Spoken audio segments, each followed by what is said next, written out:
ref. Actually got the ball. Good evening, Tottenham fans, and welcome back to the Irish Hotspur with your boys Dave and Jack for the North London derby, where the pride and bragging rights is at stake, and it's a big one tonight. Bit silly that it is scheduled midweek. Why not play the Everton one today and Arsenal at the weekend? But hey ho, it is a midweek North London derby, and we do head into the Lions Den looking to turn them over. And pressure is on Tottenham in the league. We could do with a massive result here today. Let's go around the house to see how excited the guests are, and then we'll crack on, give everybody everything they need to know, and welcome people in the chat. Jack, how are you today, my man?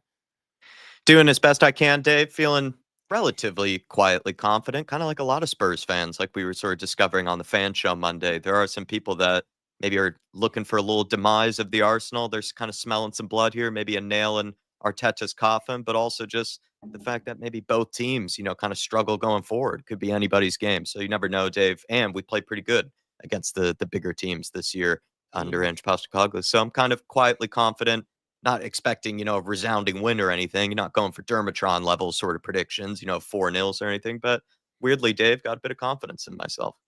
No, good. You know what? There's a lot of confidence around the Spurs fan base heading into this one, weirdly. But look, let's see how we get on today. Soren, by the way, this guy's sick, guys, so, be nice to him today. Soren, how are you, my man? Appreciate you getting out of bed for this. Apart from dying and man flu and everything else that metals men can get, absolutely on death's door. How the hell do you miss crushing the scum from down the road? I'm going 4-0, mate. Sorry. Full on with Dermot tonight. He's on the Dermo sauce.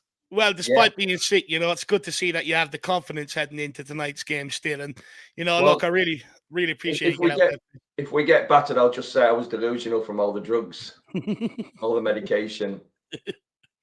What do we do then with Dermot? We need to test him then, I suppose, do we, if that's the case? But Dermot, how are you, my man? You pumped up for today's game? Let's be having ya! Let's be having ya! Come on, it's North London Day. It's time we take North London back, make it lily white, as it always has been, always will be. And yes, I am fully delusional. You can drug test me. I am ready for the loony bin. I don't care. Tottenham going to win 5-0. Come on, you Spurs, and big Ange we trust. Send them lot back to South London to the open sewer, and that is why they came to North London. Enough said. I'll just say one thing, mate. We can't take back what we haven't lost. Mind you, that is so true. That is so true. They built a stadium over an open sewer, started the Ninja Turtle wars between Splinter and the Teenage Mutant Ninja Turtles, and moved into North London. So there you go. But there you go. Let's be having ya. I got me in the Tyson Fury tonight. I don't know why. I just feel got me in the Tyson Fury ready to go. Well, as you can see, Dermot was absolutely pumped up as usual. More pumped up, for North London derby. I didn't think that was more possible than what he usually is. But Donovan, how are you, my man? You keeping well? You pumped up for today's game? Hey guys, how you doing? Thanks for the last minute call up. I slagged off Havertz this week, so he's down to put a masterclass in today as typical karma. So I'm sorry about that. But no, I'm actually looking forward to Kinski. I'm seeing him forward with Kinski. Kinky there, the guy in the goals there. He'll be good, bro. He'll be quite the player. And I think a new lease of life, having Archie Gray at the back there, and I think Bergvall's played himself in a form. I think we'll be flying away today. Well, of course, Kinski is making his Premier League debut today, and what a way to make it away in the North London derby. I mean, if he puts in a masterclass today, then I think we know who our number one is going forward, and I think he can have a massive impact on proceedings today, especially considering how good Arsenal are from set pieces. But that is a conversation we will get into. I want to welcome in you guys tuning in at home, and then we will crack on. We have the regular member for 38 months, North London Derby Day. Come on, you Spurs. Big up the regular. Good to see you. Hopefully you're pumped for today's game, and hopefully we can smash Mikel Artichoke today. That'll be absolutely brilliant. Big up the regular. Hopefully you're keeping well, sir. Dermo has gifted out an Irish Hotspur membership. Jacko is the lucky recipient, my man. Sorry, Dave, I was muted. Then also texting someone important at the moment, but let me catch up on that. Thank you very much, Dermatron. Let me find the lucky individual, and it was Michael Gregorio. Love the name, by the way. Michael Gregorio almost sounds like a footballer. Take advantage of it. Yeah, big up, Michael. Welcome to the community, my man. And Jackie's also sending a super sticker. Super sticker, here it is for you, Davo. It's just a classic, pointing up to the sky, probably just pointing up to you, knowing that he's now recognizing you as #1 Spurs fan of Ireland. He's No, giving fair you the play. title. He's handing it over. Very, very kind of you, my man. You're too good to us. Way too good to us. We also have Delhi 20 at home. Big up, Dave. Good to see you, my man. Ben Francis says, come on, you Spurs. Drew Zilla in work tonight, but says, smash that like, people. Big up, everyone. Really going to get something tonight. Do you know what? You've been confident all week about this game, Drew. I wish I had your same confidence heading into this game. Christian Hansen says, come on, you Spurs. Good to see you. Ben Francis also says, Bergvall Stunner incoming tonight. We have Dan Needham 24 feeling good about tonight. Come on, you Spurs. Big up, Dan. Tony says, smash the like button. You filthy animals. Come on, you Spurs. Can't have our fate. Depends on 2 18-year-olds, really. That's a fair point. Jack Bloom 2025 says, hey, Spurs fans. Big up, Jack. Hopefully you're keeping well. Wilson 94 says, here we go, boys. Big up, everyone. We'll be watching the derby in a boozer in Edinburgh, feeling quietly confident and not even had a point yet. Come on, you Spurs. Well, look, hopefully you enjoy yourself in that boozer, and hopefully, you know, you'll be the one in there having a laugh, my man. Big up, Wilson 94. K32 says, hello, Dave and Jack and everyone. Huge game. Come on, you Spurs. We have Adam D says, lads, I'm not going to lie, we better not effing lose this. I'm feeling the same way today, Adam. Inacoma says, come on, you Spurs, what an exciting day, 7 a.m. kickoff. Hopefully a beautiful day ahead, 3-0. Inacoma, if not, I'll be getting that phone call into work and saying you're not heading in today, you know. We've got Faz Radfar, 4-1 Spurs. Big up my favorite channel. Hope you're all well. 4-1 Spurs win is guaranteed. Come on, you Spurs. Remember, positive vibes will do the business. Manifestation, isn't that what they say? Faz Radfar, big up Tyler, big T in the house. Hopefully you're keeping well. Says, come on, you Spurs. Daniel Sandville, good evening to all. One love. Come on, you Spurs. King Hoddle says, I awoke to nagging doubts and to the gentle tauntings of my inner Spursy demons, but I remain resolute in my belief. For footballing hope, springs eternal, Woolwich Wanderers 2, Tottenham Hotspur 2. Come on, you Spurs. Confidence knocked out of you, King Hoddle. You must have had nightmares last night, my man. We have Colin in the house says, just go down to 10 men. Arsenal can't handle that. Well, you guys done it to them, at the weekend in the Cup. And thank you for bringing them to extra time as well. That was a godsend. Spurs GCTV, great to see you, says evening, gents. Come on, you Spurs. We have Lindstrom in the house says, come on, you Spurs. Big up, Lindstrom. We have Stevie Pryor. It's a free hit in some ways, seeing as we never win there. Well, look, the pressure is on. We haven't been able to say, North London is white in 2 years, so hopefully tonight is the night. Big up DJ Samuel says, come on, you Spurs. Hopefully you're keeping well. Tony also says, if we win and we end the Gooner Seniors season, we will win today. Come on, you Spurs. Foggy Foam says, come on, you Spurs. Big up everyone on the panel. 2 18-year-olds to bring us the win. Big up Foggy Foam. And Faz Radfar also follows up, says, we do well against big teams, so may not win today. That is a fair point. That is going against Jack's logic, right? Faz Radfar, Arsenal being a small club and all that. Big yourself up, my man. Hopefully you're keeping well. Are you going to the game today? Are you lucky enough to get a away ticket? Let us know in the chat. Lee Neri, great to see you. Big up Dave and Jack and everyone else. Come on, you Spurs. J Max says, big up Dave, Jack and panel. Come on, you Spurs. Nick Carey's in the house. Big up chats. Perfect. On the way home from work content. Come on, you Spurs. Hopefully we don't bore you to sleep or make you crash, my man. That's the main thing. Ron Tyler says, let's do this. Come on, you Spurs. Ginola says, I'm crazy up for this. Let's get the win and ramp up the pressure on Lego. Hey, come on, you Spurs. Got William Webb tuning in from Queensland. 3 a.m. Come on, you Spurs. Big up, William. Matty Bynum in house. Big up, Dave. Jack. Lily White's going to be all right. Come on, you Spurs. Dom to smash a brace. We'll have a conversation around Solanke today. Postecoglou has come out with praise for him ahead of the North London derby. Paddy Villa says, big up, lads. Let's go. Big up, Mr. Villa. Hopefully you're keeping well. P-Dubs as well. Great to see you. Rhode Island's finest. What's up, boys? Let's get it. Love Dave and Jack. Big up, my man. Legend. I need to do this before I give everybody everything they need to know. Moondog says, we can do this. Come on, you Spurs. That's Robbie from my AFTV's favorite saying, isn't it? We can do this. And I've also got my saying cup out today, Moondog. Big yourself up. That's class. That's class. Me and Jack, we've got the same cup, and it's all courtesy of Moondog. Not using toilets today, Moondog. Not using toilets today. Just have a host of Arsenal kits just to piss on. Also, even horribly saw, and I think this is quite cringe, I did even see someone in Seattle with the Gabriel Jesus kit the other day, which I just thought is quite cringe to own. Even me as a Richarlison kit owner already feels sometimes a bit weird, but Gabriel Jesus kit, I mean, it's a little embarrassing. Yeah, no, it is. But big up, Moondog, you absolute legend. And guys, just take a second. Charlie, his name is Charlie Moondog. It's son of Moondog here. It is his 16th birthday today. Big day for him on the North London derby.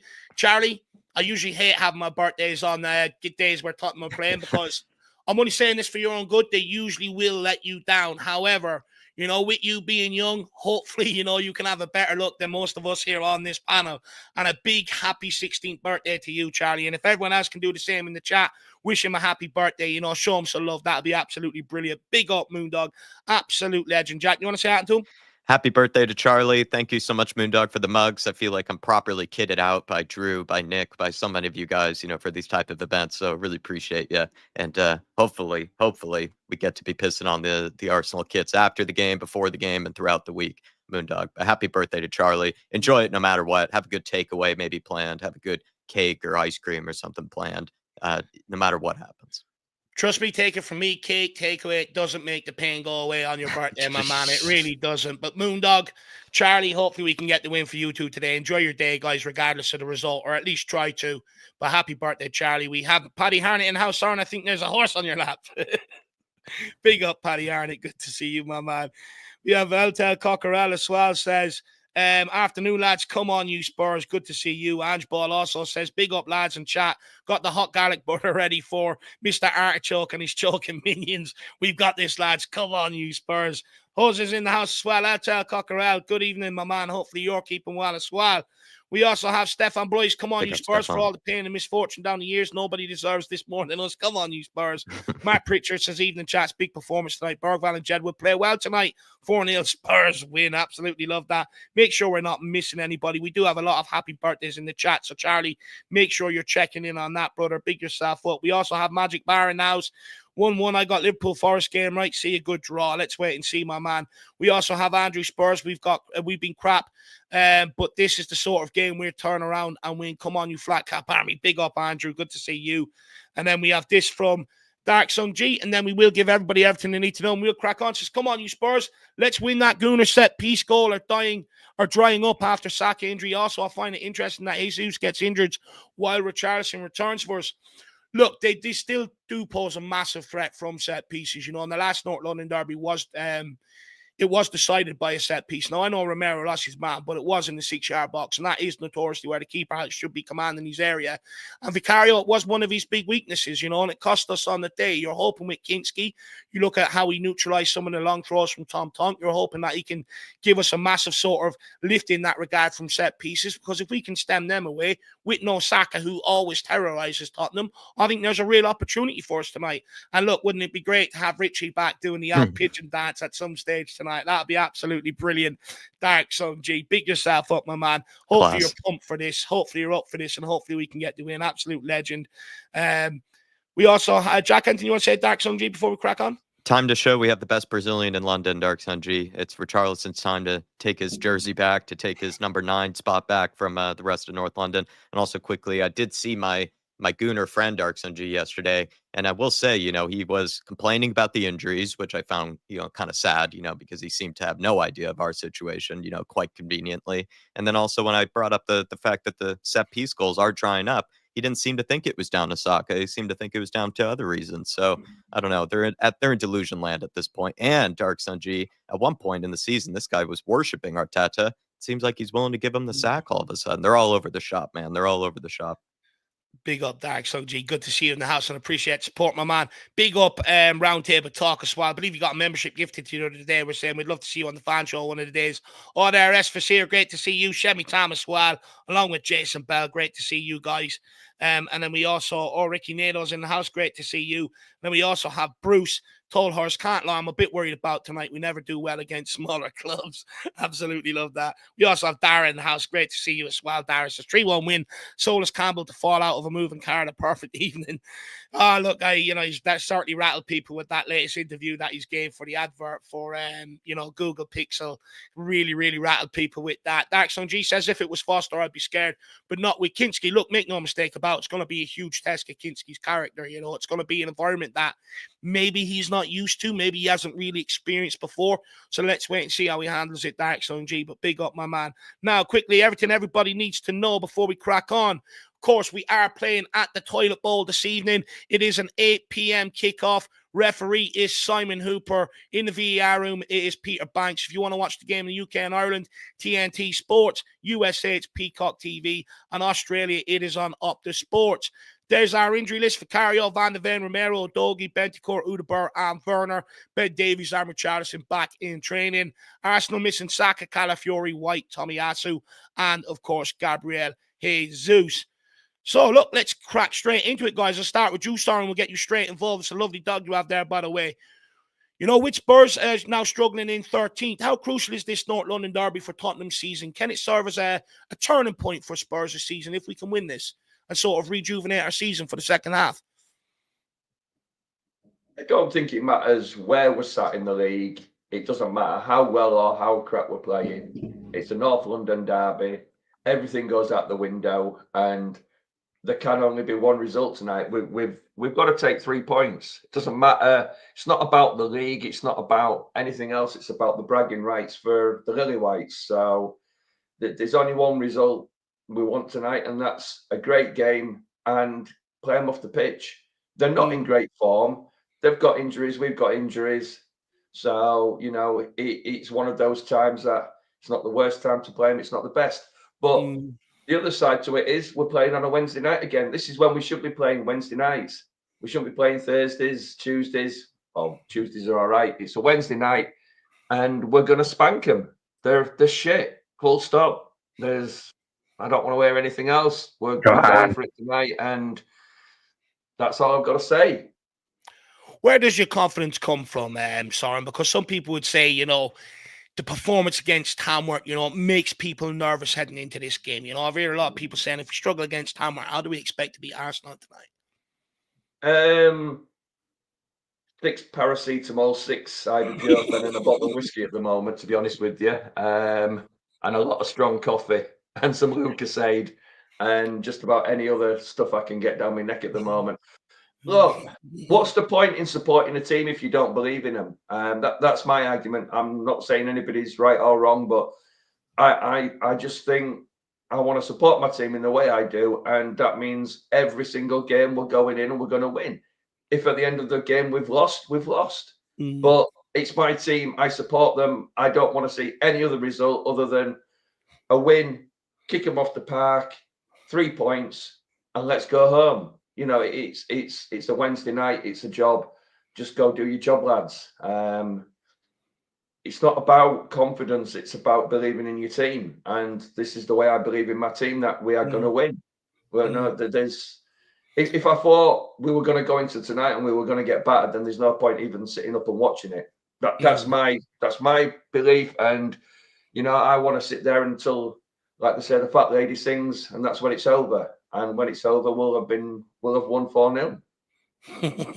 I really do hope so, lad. I really do hope so. Jack, over to you, my man. Do you sort of agree with Son? Do you think win over Arsenal could be the catalyst for a more successful second half of the season for Tottenham, or is our league form already too inconsistent to sort of recover from at this stage?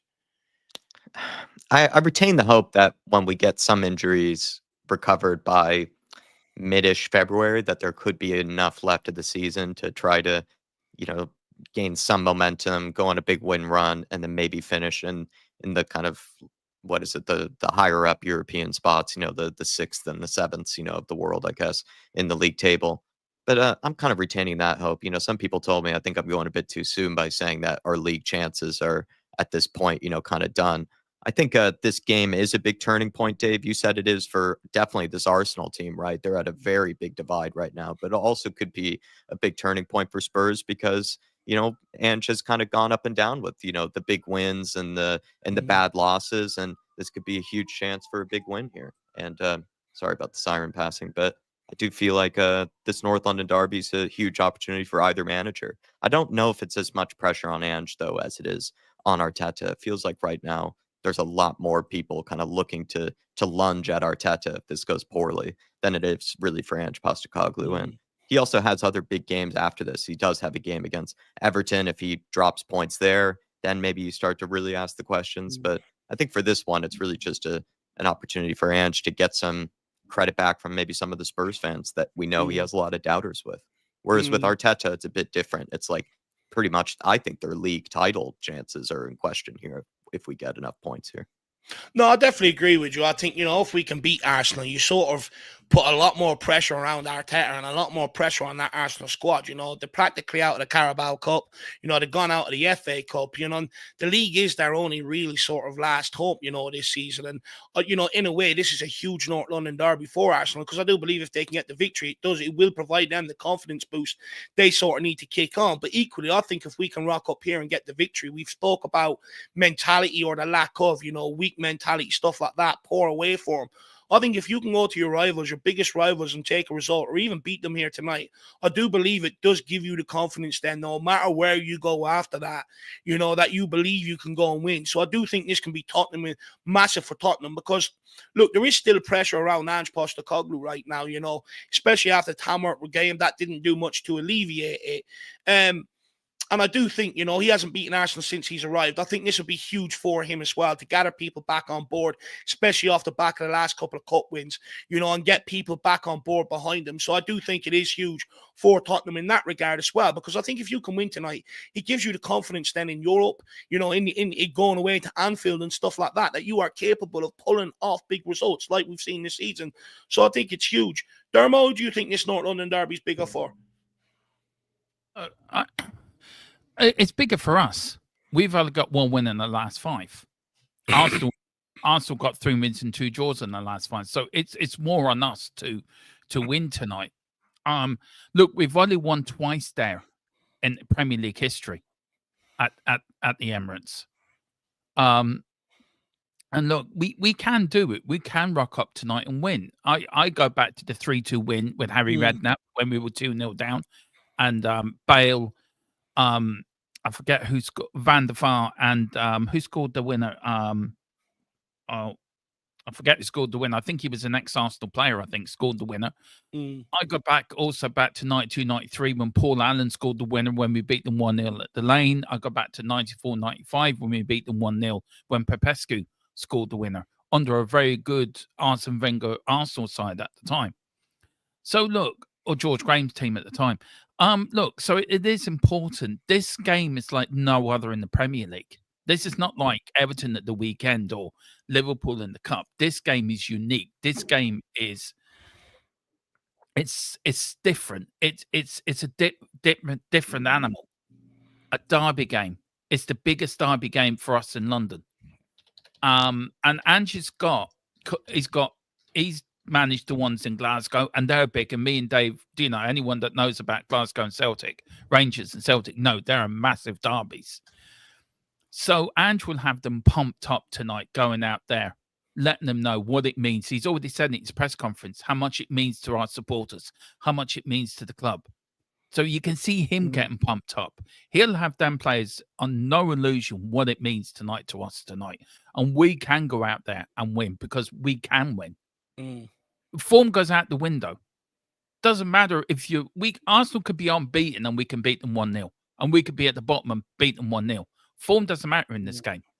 It's about coming out and getting the bragging rights to last us to the first game of next season, and that's what it means. And going there and beating them at their ground and putting down a marker. You know, we have to put down a marker tonight to say North London is lily white. Go on, we're not going to have it all your own way. So yeah, I'm with Son. I'm still going for a 4 or 5-0 win, but look, tonight is so important. It's important for both clubs, for both managers, for both sets of supporters, for so many different reasons. But tonight is going to be lily white. Always has been, always will be. No, 100%. You're right. Look, you know, this is anyone's game. Form does go out the window. You know, I remember the one at the reverse fixture, right, at home where we lost 1-0. We went in there with more or less a full squad. They went in there more or less depleted, and they turned us over, you know. So let's see if we can sort of do the same here today. DarkSunG says we have to be careful of Havertz diving for a penalty. I mean, look, that guy's absolutely shameful. What I will say is, you know, I know he misses a lot of chances, but he still gets himself in them positions. And, you know, North London derby days, sometimes you take them. So for me, I do think we've got to keep him quiet. We've got to track them runs. Look, one thing he is very good at is making them sort of sneaky runs, you know, off players and that. He is very, very good at that. So, you know, although people clown on him for missing a lot, and by the way, you know, what they were sending his wife was absolutely disgraceful. No one should ever have to go through that. But You know, I'm not going to sit here and snigger at the guy because he is dangerous. You know, he does get a lot of chances, and there's something to be said for the movement of that guy. The fact that he does get a lot of chances, DarkSunG, big yourself up, my man. Who else do we also have? I want to say hi to Martin Knightsbridge. Great to see you, lad. Absolute legend. Afternoon, boys. Martin. It's the one we love and hate. Come on, you Spurs. I only hate it when we lose, lad. I love it every other time. Big up, Martin. Hopefully you're keeping well. Probably having tapas with this game tonight. Are you, my man? Moondog says, Charlie said, thank you to everyone for the 16th birthday wishes. Big up, everyone. Very, very kind of you. And there's also like 200 people who never wish Charlie happy birthday, so make sure you get that done. Paul Markey says, is it true that the scum are wearing white? I mean, look, they did wear white against Man United, didn't they? You know, trying to be Real Madrid. Some people say they're trying to, you know, mimic Tottenham, but they, you know, really did turn them into Spursy wearing white. So, you know, let's see if they've learned their lesson or not. But big up, Paul Markey. Good to see you, my man. Terry Wright is also with us. Great to see you. Stevie Fraser as well. Great to see you. And we also has Jason Glover. Nice one, guys. Love the match build up. We really need this far, far too long since we smashed the Gooners. Come on, you Spurs. Think 3-1 to the Lily Whites. Then goodbye, Mikel Artichoke. Big up, Jason Glover. Good to see you in the house, my man. And Tequila's there as well. Great to see you. But Donovan, I want to kick off a bit of a conversation with you here, my man. Postecoglou is yet to register a win over Arsenal since taking over at Spurs. It's been 2 years since we've been able to proudly say North London is white. Given the rivalry's importance and the pressure that Postecoglou also finds himself under, how much pressure is on Ange today to deliver a victory in this derby? Yeah, going back to what everyone's saying, especially what Dermot was saying, he's got more of the history side of the game. It's like it's an historic battle of world football. Like I have mates that watch that Super Cup de Espanol final, and they had no idea that Real Madrid was playing. Like what's going on here, man? When we see the Arsenal and this fixture come out, this is one of the first fixtures we go to. You see Arsenal away and we see Chelsea away. And those pictures are the ones that us fans, those are the ones we get up for. And those are the ones that give us the bragging rights, not just in London, but worldwide football. Fans for like Jack and I that are in North America, where football is already kind of second fiddle to most sports, where we have to go out there as Tottenham Hotspur fans. And the majority of the fans are already Manchester City fans, Chelsea, Arsenal's, the cities, what have you, the main conglomerate clubs.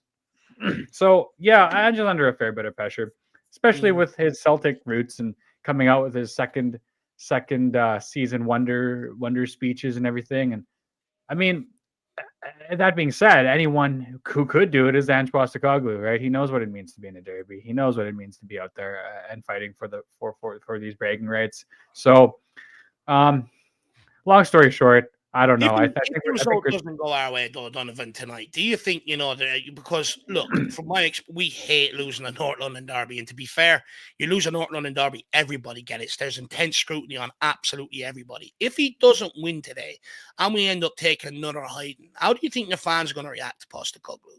Because they're already starting to lose their temper. You know, off the back of the Tamworth unimpressive performance as well, you know, the scrutiny and pressure that's been on him around some time. Do you think it puts even more pressure on his job if he doesn't deliver a result tonight?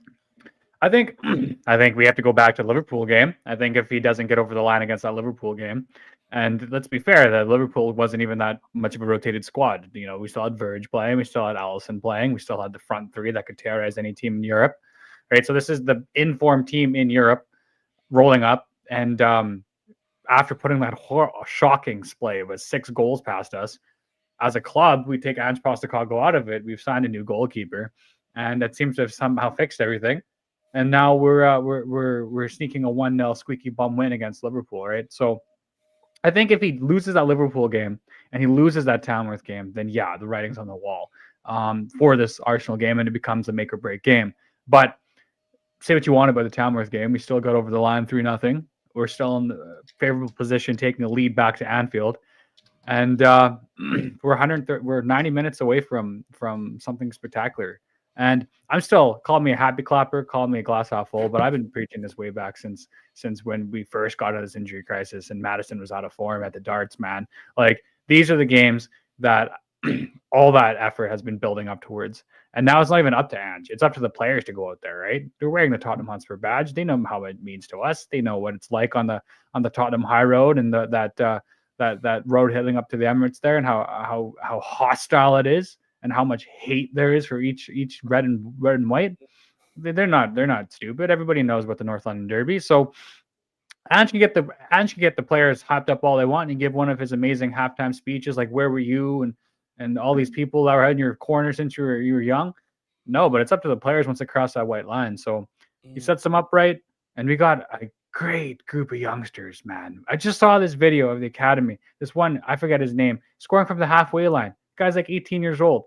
How many wonder kids are we rolling out now? We fixed our academy, we fixed our club, we fixed our ethos. Now it's just one of these big wins that we have to get over the line. And I feel it today. We get over the line, and then suddenly our trajectory for our club this season has just changed dramatically. So I agree with that. I think it can change dramatically, if we get the win today. I think, everyone loves a North London Derby victory. I think, if we can get a win today, I think most people sort of sit back for a couple of months and Ange Postecoglou and say, do you know what? You're starting to prove me wrong. Let's see what he can do over the next little while. You're absolutely spot on there, Donovan. But King Huddle says, Dave, Ange's position cannot be judged on a game-by-game basis. I'm not buying into this narrative. Sorry. Look, over to you, Soren. Do you think, it's a bit of a shithouse question? Do you think, it's wrong to ask that? Because, look, I'm just going off my experience in general. When you lose games, the manager always gets scrutiny after a North London Derby. Yeah. I think we've got to kind of put things into perspective. Those that don't want Ange, doesn't matter what he does, they don't want him. Those that want to hopefully see a manager succeed with our team are prepared to give him a chance. And I just think it's so hard at the moment to know which is right and which is wrong. You've got a team where half your first team players are injured. Whether that's Ange's fault, whether it's the training, I don't know. I don't believe in that philosophy. And we've got a group of kids coming in and kind of holding it together. And this is kind of the future of our club. And look, we're in the semi-final of one cup. We're 1-0 up in that. We've just got through another round in the FA Cup, whether it's scrappy or not. We're about to play Liverpool. We're about to play the scum from down the road. And yeah, if he wins, it kind of lifts a little bit of the pressure off him. If he loses, I think it depends how he loses. If it's a 1-0 scrappy game, you've got to look at it in perspective. If we lose 5-6-0, then yeah, I mean it's going to be very hard to try and defend him in any way. So it really does depend on what the game is. But look, if we go out there and we smash them out of the park, then what's everyone going to say? It's because they've got injuries. It's never down to us, is it? It's never that we've beat them, or it could be there's a VAR thing or something. There'll always be an excuse from some people. I just want to go out there tonight and put in a performance, and hopefully the boys will come back with 3 points, and that's all that matters. And I've said it all along. Look, Ange Postecoglou is the manager of Tottenham Hotspur, which is the club I support. And until the day he stops being the manager, he'll have my backing. Whether he's right or wrong, whether it's first choice or not, he is the manager of my team. And look, if you go into battle and you've got somebody leading you, you don't want people sat behind you that don't, that's not going to back you up. And for all those people, whether it's right or wrong, that all they want to do is moan about him and find excuses to lose, just so they can blame Ange Postecoglou or whatever. They're not the sort of people I would want backing me up. So that's just my opinion. Look, I think, a win today for Postecoglou, I do think goes a long way for him, in terms of buying him time without having that sort of scrutiny on him. I do think so. But also, I think he's got to help himself. I hope he learns from his lessons tonight. If he starts certain players who have shown against Hammer, they're just not up for the fight. I think, he's going to let himself down to a certain degree. Sorry, you wanted to come in? No, I think the biggest problem is, we're putting a lot of blame on Ange.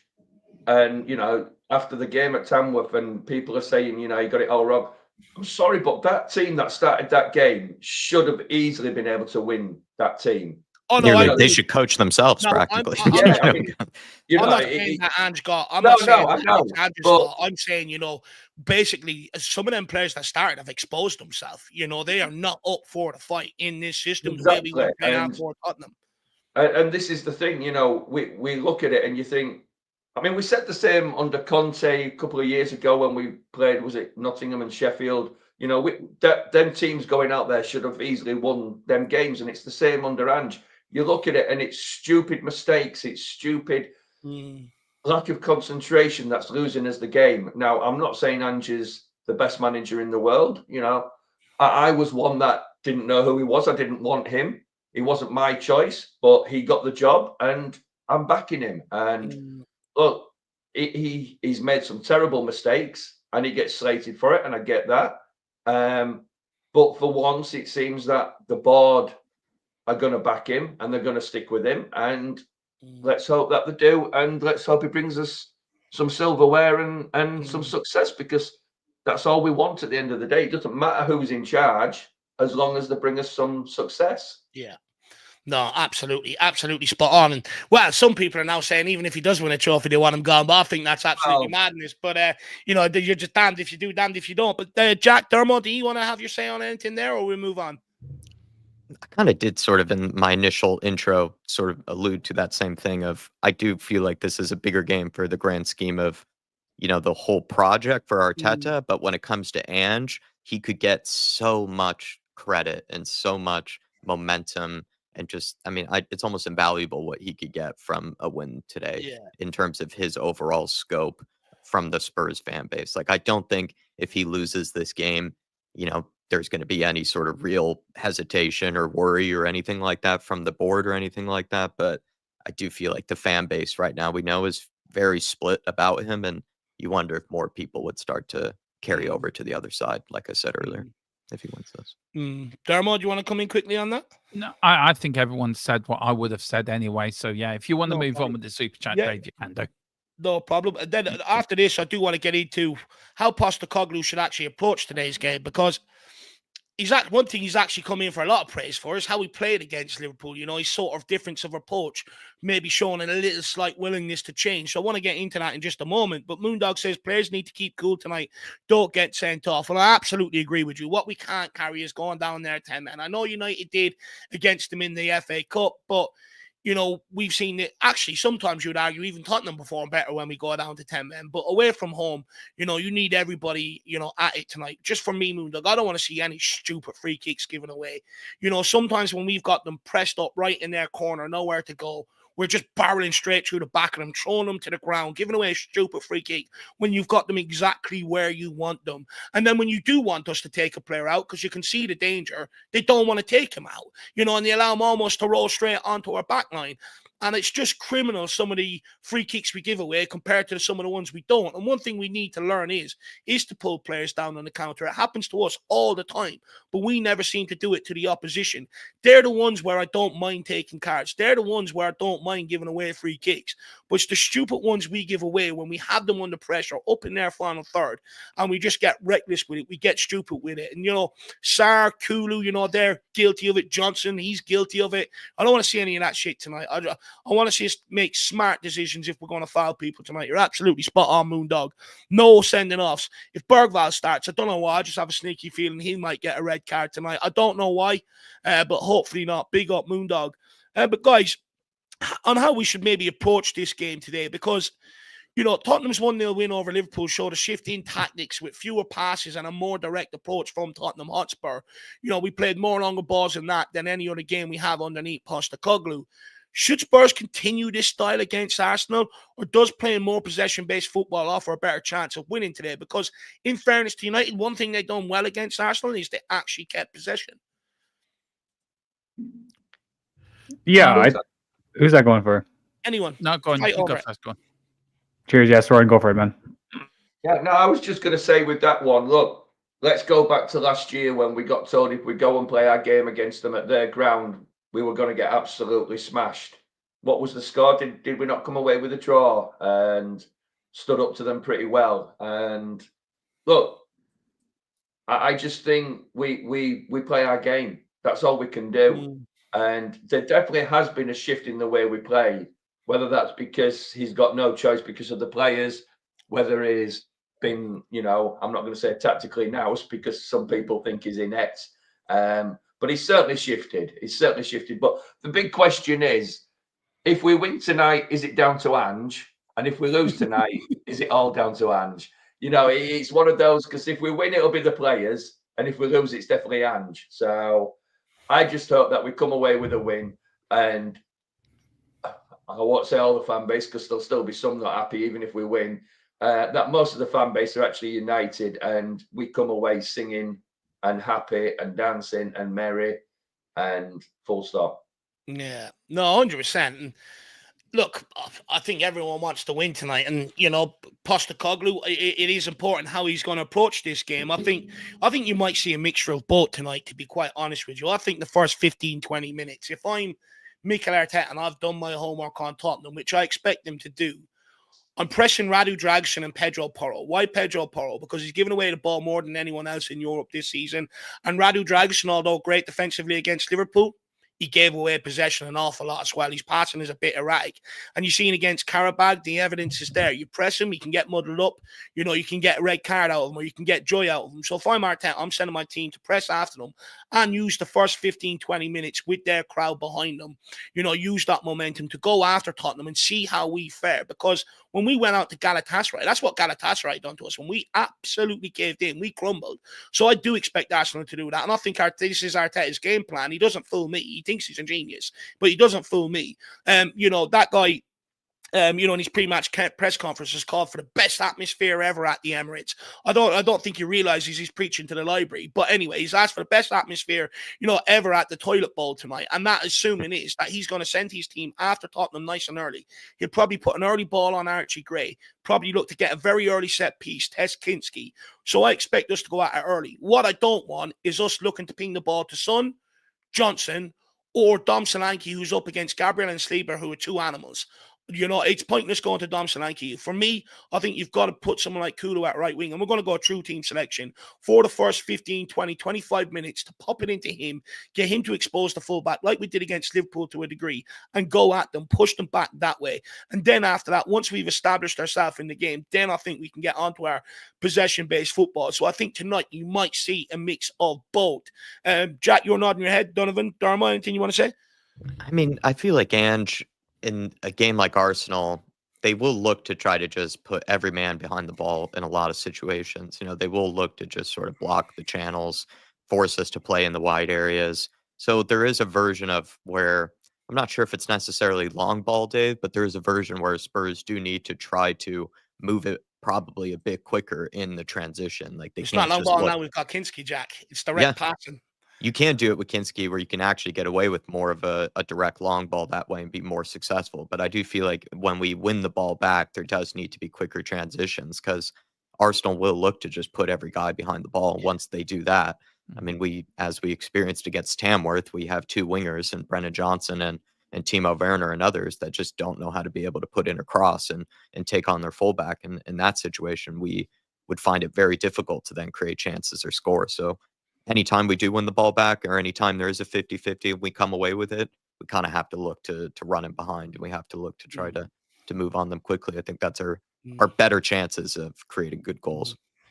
But another reason why I think, maybe we do go a bit longer is because I do think Bissouma and Sarr will probably be in the pivot, and they're 50-50 on their day. They can either be brilliant in possession or erratic, so I think, as well, that's maybe another reason why. But Dermot, anything you want to say on how you think we should approach today's game in terms of playing? Because although, Postecoglou says he doesn't change, he did change for that Liverpool game. Yeah, he did compromise a little bit, and that's what it's all about. It's all about compromising. It's not, you can still stick to your beliefs, you can still stick to your principle, but you can compromise. And that's what it's all about. It's all about, I mean, I can remember games in the past where captains have gone up to managers, say, right, this formation isn't working, you need to change to this. And I guarantee it will work. If it doesn't, then you go back to what you want. The manager compromises, tries it, it works. And then he turns around, do you know what? You were right. And I think Ange is long enough now as a manager to know he does need to compromise, but not to give away his beliefs or his philosophy. I remember back in 86, 87, David Pleat played a certain way, and then he changed the formation to a 4-5-1. And we went on to have, well, a great season. We didn't win anything, but we got to an FA Cup final, League Cup semi-final, and finished, I think, 3rd or 4th in the league. So that was him compromising that season. So managers do compromise. Managers do change, do sort of compromise with their philosophy, but not completely, that they don't lose their identity. But Angie's got to play it smart tonight. I agree with you. 10, 15, 20 minutes first half. Keep it tight, keep it compact. Don't do anything stupid, and silence the crowd, and then build on from there. That ground's silenced anyway, but if you can silence the crowd early, then that's round one. You've won that. Second round, start getting into the game, but don't do anything stupid for the first 15, 20 minutes. Keep it tight, keep it compact, and just work your way into the game. Because 90 minutes is going to be 100-minute games can be a long game. You don't want to go at it first minute and then blow your load. You want to keep it. You want to keep it tight and gradually get into it. And I think he will do that. And he did that against Liverpool, and he'll do the same tonight, I think. Interesting. Donovan, do you agree with what Dermot's saying there? How would you approach today's game? Yeah, we'll take it back a second, like to the initial thought of like Ange and his adaptability. I just think personally that Ange is just evolving. I think Ange ball itself is evolving. I think Ange alluded to way back in the beginning when people were talking about the problems of the set pieces. Yeah, no kidding. Hey, Wilson. When he was alerting to the set pieces and the lack of ability to confidence on the ball and the pivot and whatever other thing he threw at us, like the high line or the lack of possession in the final third or whatever stats they threw at him, he always had the same answer of, hey, like this is a project. Players will make their own decisions as the process goes on. And this is a thing where it takes time. And I think he's just adding more and more layers to the final product. I'm a big fan. I don't know if you have this over there, Dave, and Dermo too, but it's this delicious food called 7-layered dip. And there's like a layer of free-fried beans and salsa and then cheese, and it's just this great chip dip. And for the last year, we've just been eating refried beans, okay? And now we're adding different layers to it. Now we're adding the ability to play long to Dom Solanke because we went and spent $60 million in a transfer market, right? We have an ability now. We have a semi-confident Brennan Johnson on the wing, and combined with the skill and the silkiness of Heung-min Son and 2 seasons of fullbacks that are confident now, the ability to play under pressure and choose a long ball, I think the players are just starting to make smarter decisions. I think the players are starting to realize, hey, when we're under pressure, and we have a goalkeeper now that, face it, the guy looked confident when he came in. The guy looked like he was born to play for Spurs. He looked like he was a born Premier League player when he came out of those tunnels. And so when you got a player like that chomping at the bit, playing for his wage, playing for his number one, he didn't come here to be Vicario's backup. He's young. He knows what's up. He wants that number one shirt. So when you got that kind of mentality behind you and a smart decision maker that can ping a 50-yard ball right onto the half pence that you need it to, you start mixing all these ingredients in a pot. Suddenly that jambalaya starts tasting a lot better. And now that we have a little bit of tactical flexibility from Ange, man, who knows what Tottenham Hotspur can really do. That's when the inconsistency comes in. So we'll take it one step at a time. But long answer to a short question, I just believe it's adaptability, and it's just the Ange ball product itself evolving into something greater than we've seen so far. Well, I agree with that. Postecoglou has always said, I'm going to stick to my belief in the way I want to play, but I will I will give them different things to add in along the way. And, that stat, that we've played more long balls, against Liverpool than we have against any other team. How much is that is down to Kinski and his ability to be able to do it? I go back to when we had Romero there and he was dropping balls over the top from Maddison running over. We have seen this. There has been a mix to Ange ball, but when you lose Romero, you lose that ability. Dragusin can't play it, and we've seen him try. He just pumps them straight back to the goalkeeper or Johnny in Rosette. You know what I mean? It's, he tries, but he just doesn't have the execution. Whereas with Kinski, you can see, he put one straight over the top, straight down onto Son's boot. And I do think some of it does come down to having that option now with Kinski. There's no point of asking Fraser Forrester to do it. He couldn't. No point of asking, Brandon Austin to do it, he couldn't. And to a degree, Vicario's got a good sort of distribution, but I don't think he's got the range or the distance that Kinski has. So I do think bringing Kinski in does give us that option and does then give that sort of unpredictability, because even if a team does press us, you can give it back to Kinski and he can go, all right, son, turn on the jets. I'm just popping it straight down onto your boot. So I think bringing Kinski in does give us that option. So you're absolutely spot on there. Donovan, now, guys, I do want to get in and talk about team selection today. It's something that everyone wants to talk about. By the way, Joseph Tyler, just quickly, I did see Sol Campbell's advert. It's absolutely disgraceful. That's why I've always called him Soulless Campbell. He goes on about Spurs fans crying all the time about that song about him. And then he's out there, selling himself for money, and having a pop at Spurs fans for money, so it always takes two to tango, so anyone that's ever felt sorry for Soulless Campbell off the back of that advert, hopefully you don't anymore. But look, let's get into team selection. Jack, we've sort of we're having a conversation around Kinski right now. He's kept 2 clean sheets in his last 2 games. He's baptism of fire, League Cup semi-final, Tottenham debut, brilliant. Tamworth FA Cup debut, another good performance, and now his Premier League debut in the North London Derby. How confident are you that he can handle the pressure, of his first Premier League start in such an intense atmosphere as the North London Derby?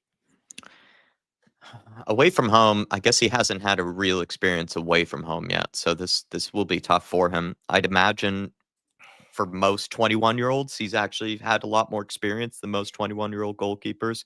He's played in the Czech league, and Dave, over in Eastern Europe, or just in general, maybe some leagues like that, there still is kind of more the traditional ultras type of atmosphere. You get some real derbies there where flares and everything involved, right? And maybe the football might not always be of the same quality as the Premier League, but you might say that sometimes the atmospheres in some particular games and some particular derbies are actually in a way kind of comparable in terms of the intensity, in terms of kind of the expectation around it and everything. And like I just said, kind of the sheer sort of craziness that can go on in those stands. And I think the Czech league is not an exception to that. I think they're probably more similar to the, to the Italys, to the Germanys, to the Serbias and whatnot of the world than really the English Premier League. So maybe for most 21-year-old goalkeepers, he has a bit of experience in that regard. But when it comes to the pressure, the cameras, kind of the, that all the eyes of the world, watching him for a game, I think that's a little bit different. Maybe that's where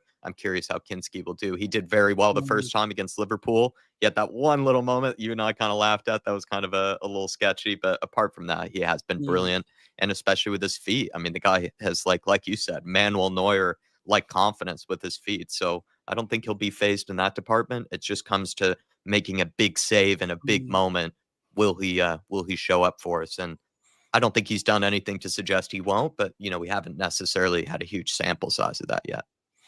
No, 100%. I fully sort of concur with everything you're saying there. And look, me and my dad were having a conversation today as well about, his mentality, how good he is, how assured he is when he speaks to the press, any questions, interviews and stuff, and he's got massive belief in his own ability. He can use both feet.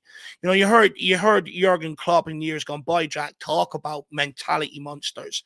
Do you think this guy has it? Because these are the sort of players we need if we're ever going to win anything. It's not just about the ability. It is also about believing, your mentality as well.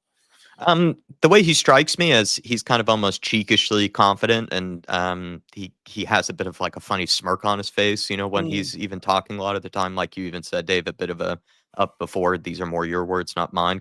Like Neuer, I think, has a bit of that vibe where he comes across as a nice guy, but he does seem to have a bit of this sort of swagger-like sort of coolness about him, where he just is very assured of himself, very assured of his, athleticism, his ability. And Kinski does seem to strike me the same way.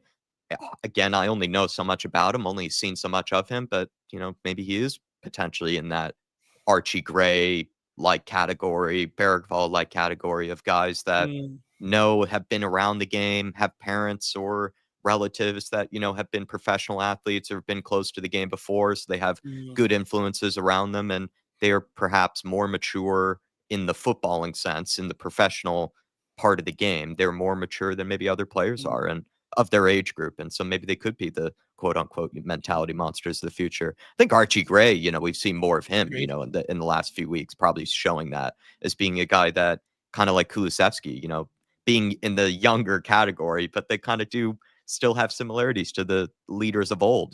They're talking about accountability. They're They're not, mixing things in the gray area. They're being very black and white about things. And I appreciate that about Kulusevski and Archie Gray. They're young and they come off as young, but at the same time, they give you the examples of kind of the old leadership type of sort of examples. 100%, I agree with you. And I think there's a fine line between, confidence, which sort of is your mentality, and cockiness. I look at someone like Brennan Johnson, James Maddison. I look at them, I say cocky. I look at the likes of Bergvall, Gray, Kulusevski, Kinski.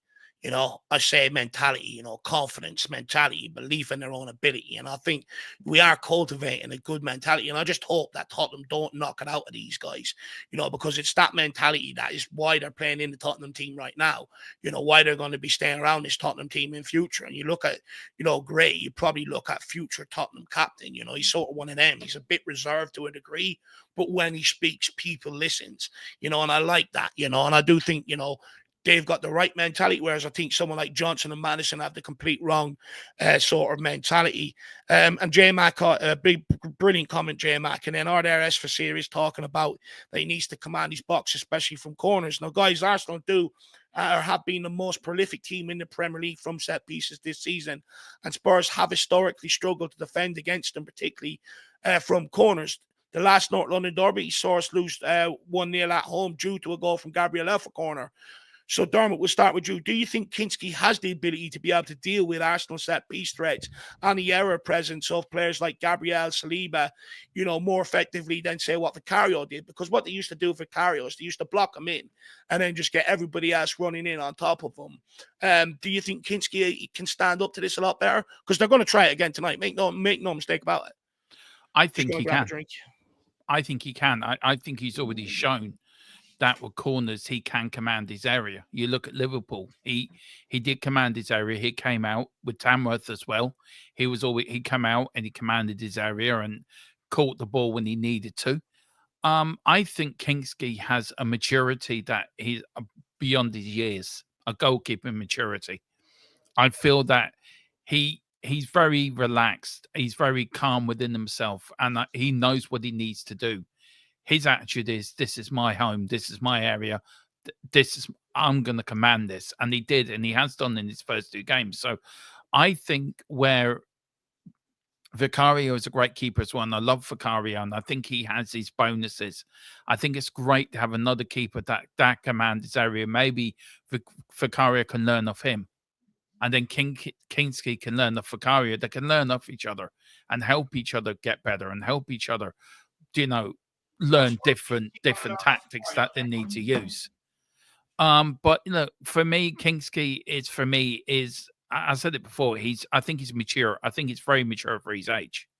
I think he's very well established in what he knows, what he believes in, and his mentality. And he believes that he is the best keeper in the world. He believes in that, and I think it's great because that gives confidence to your defenders as well. When you've got a goalkeeper that can command your area, that can sort of, this is my area, and not be bullied, then that gives confidence to the defenders. Do you know what, lads? We can do this. And since we've had them defensive issues, we've had very few issues this season like we did last season.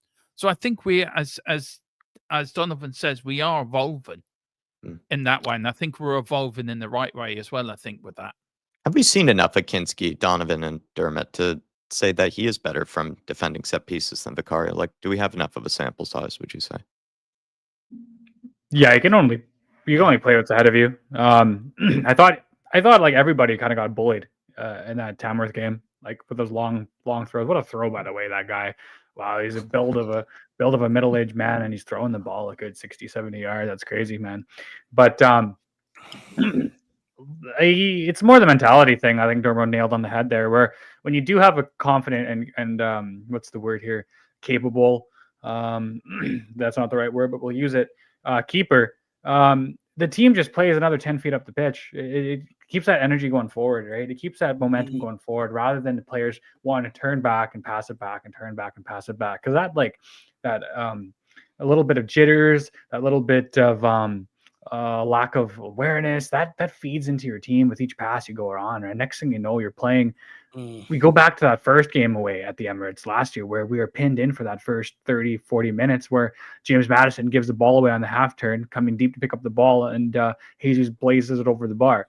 So having that confidence in a goalkeeper that can play out of the back like that is huge. And I'm not really concerned about Kinski, to be honest there, Jack. Like I'm more concerned about the other players marking their man in the box, like the Basumas and the Madisons. Like Kinski can only do so much, right? It's the players that are gonna have to mark the front post runs and the back post runs, and that second balls. Like even Sonny, I don't want to chip on the guy because he's our club legend, but I've seen so many times where West Ham games and just mediocre games where he runs out halfway, and you look back to that Liverpool goal where Trent whips in an early cross in from about 30 yards past the 18, almost like in his own half, just over half, whips in that early cross. You get somebody just to run out there and pressure that ball never goes in, right? So everybody has to be on that second ball. Everybody needs to be marking their man and get that first clearance, or at least making it held for them to try and head it. And we just see what the litmus test is, because he passed his first one in the League Cup and then the FA Cup, and the man has the mentality of a much older man. So let's hopefully this Premier League debut goes the same. And it's up to those 11 players in front of him too, because when you get a goal scored on you, it goes past 11 players first. So what I will say is, I think, Kinski can go a long way with helping us, get something from this game. Arsenal are heavily reliant on set pieces. They're working like they've got a specialist, and normally they bury everybody to the front post and try and get all the heads on it. But for me, I think if Kinski can come out and claim a couple of them, all of a sudden they have to try different routines.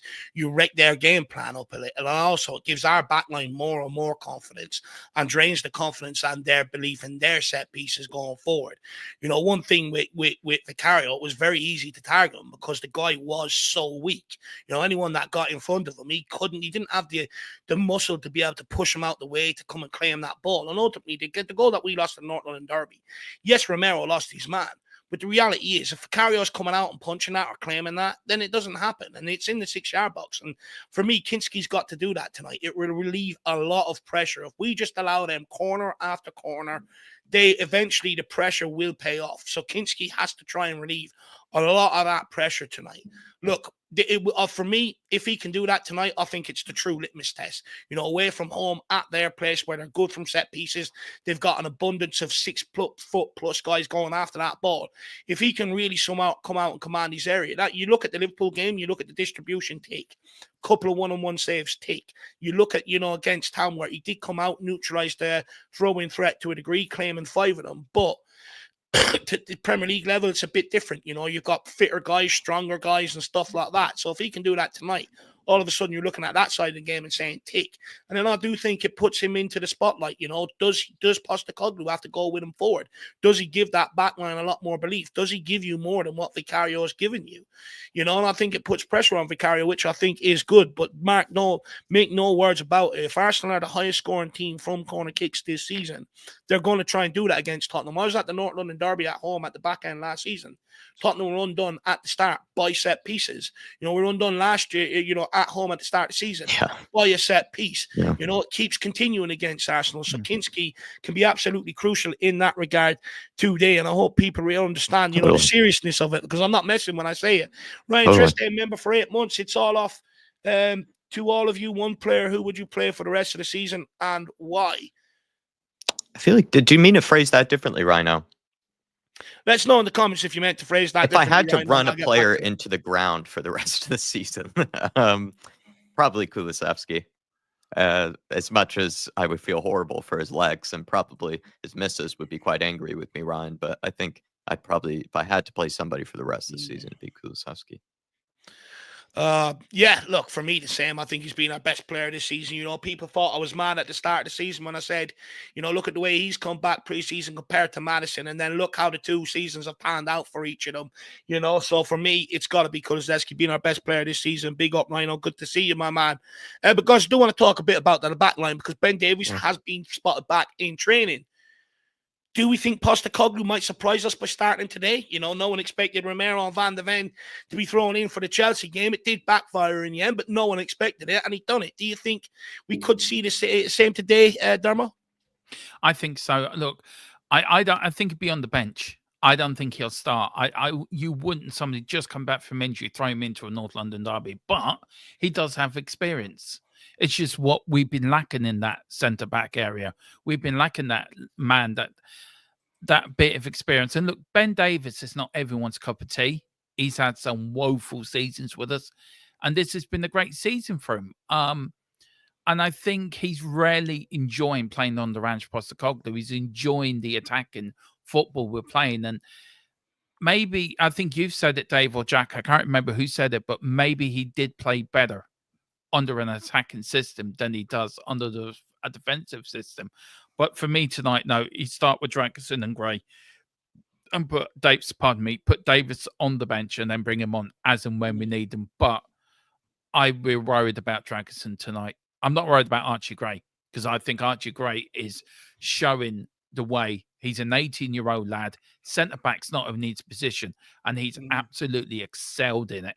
He really has. He's really proved him and Bergville, both 18-year-old lads. They have playing they are playing out of their skin and showing some of the senior players like Madison, like Sonny, like Brennan Johnson, like Timo Werner, how to do it. And I just think Drakeson, if he wants to keep his spot, I think he's got to play well tonight. If not, I think Ben Davies could actually take his spot and partner Archie Gray to Romero and Van der Ven back. And I think they're both back, guys, by the end of January. That's what I'm hearing. That's what I'm reading, that they're back for then. So, look, on the bench, but Ange, he does like to bring a surprise. We did have that with the Chelsea game. It didn't work out, but you can never rule it out, though, can you? Really, you can have your opinions, but can you rule it out? Probably not. Well, look, it's just he surprised everybody against Chelsea, but so just play along with the game, Dermo. If Ben Davies does start today, for instance, who would you drop to the bench? Drakeson. Is that realistic, though? You think he's going to drop her on the other centre half? I don't think he's been good enough, Dave. I think Archie Gray's been far better than Drakeson. I really do. I think Archie Gray has proved. I agree. What a signing he has been. Him and Bergville, by the way, 18-year-old lads. They're only supposed to get bit playing this year. They've been thrown in at the deep end, and they've come out as men. They're winning as boys and come out as men. They're leader of men, really, both of them. And I think Bergville and Gray are future Tottenham captains. I really think they've got that mentality about them. But yeah, I'll drop Drakeson. I think Drakeson agent talks a great game. I think he builds his player up to be the better player that he is, but he hasn't proved to me this season by one or two games that he's a decent defender. I think he's a backup as best at the moment.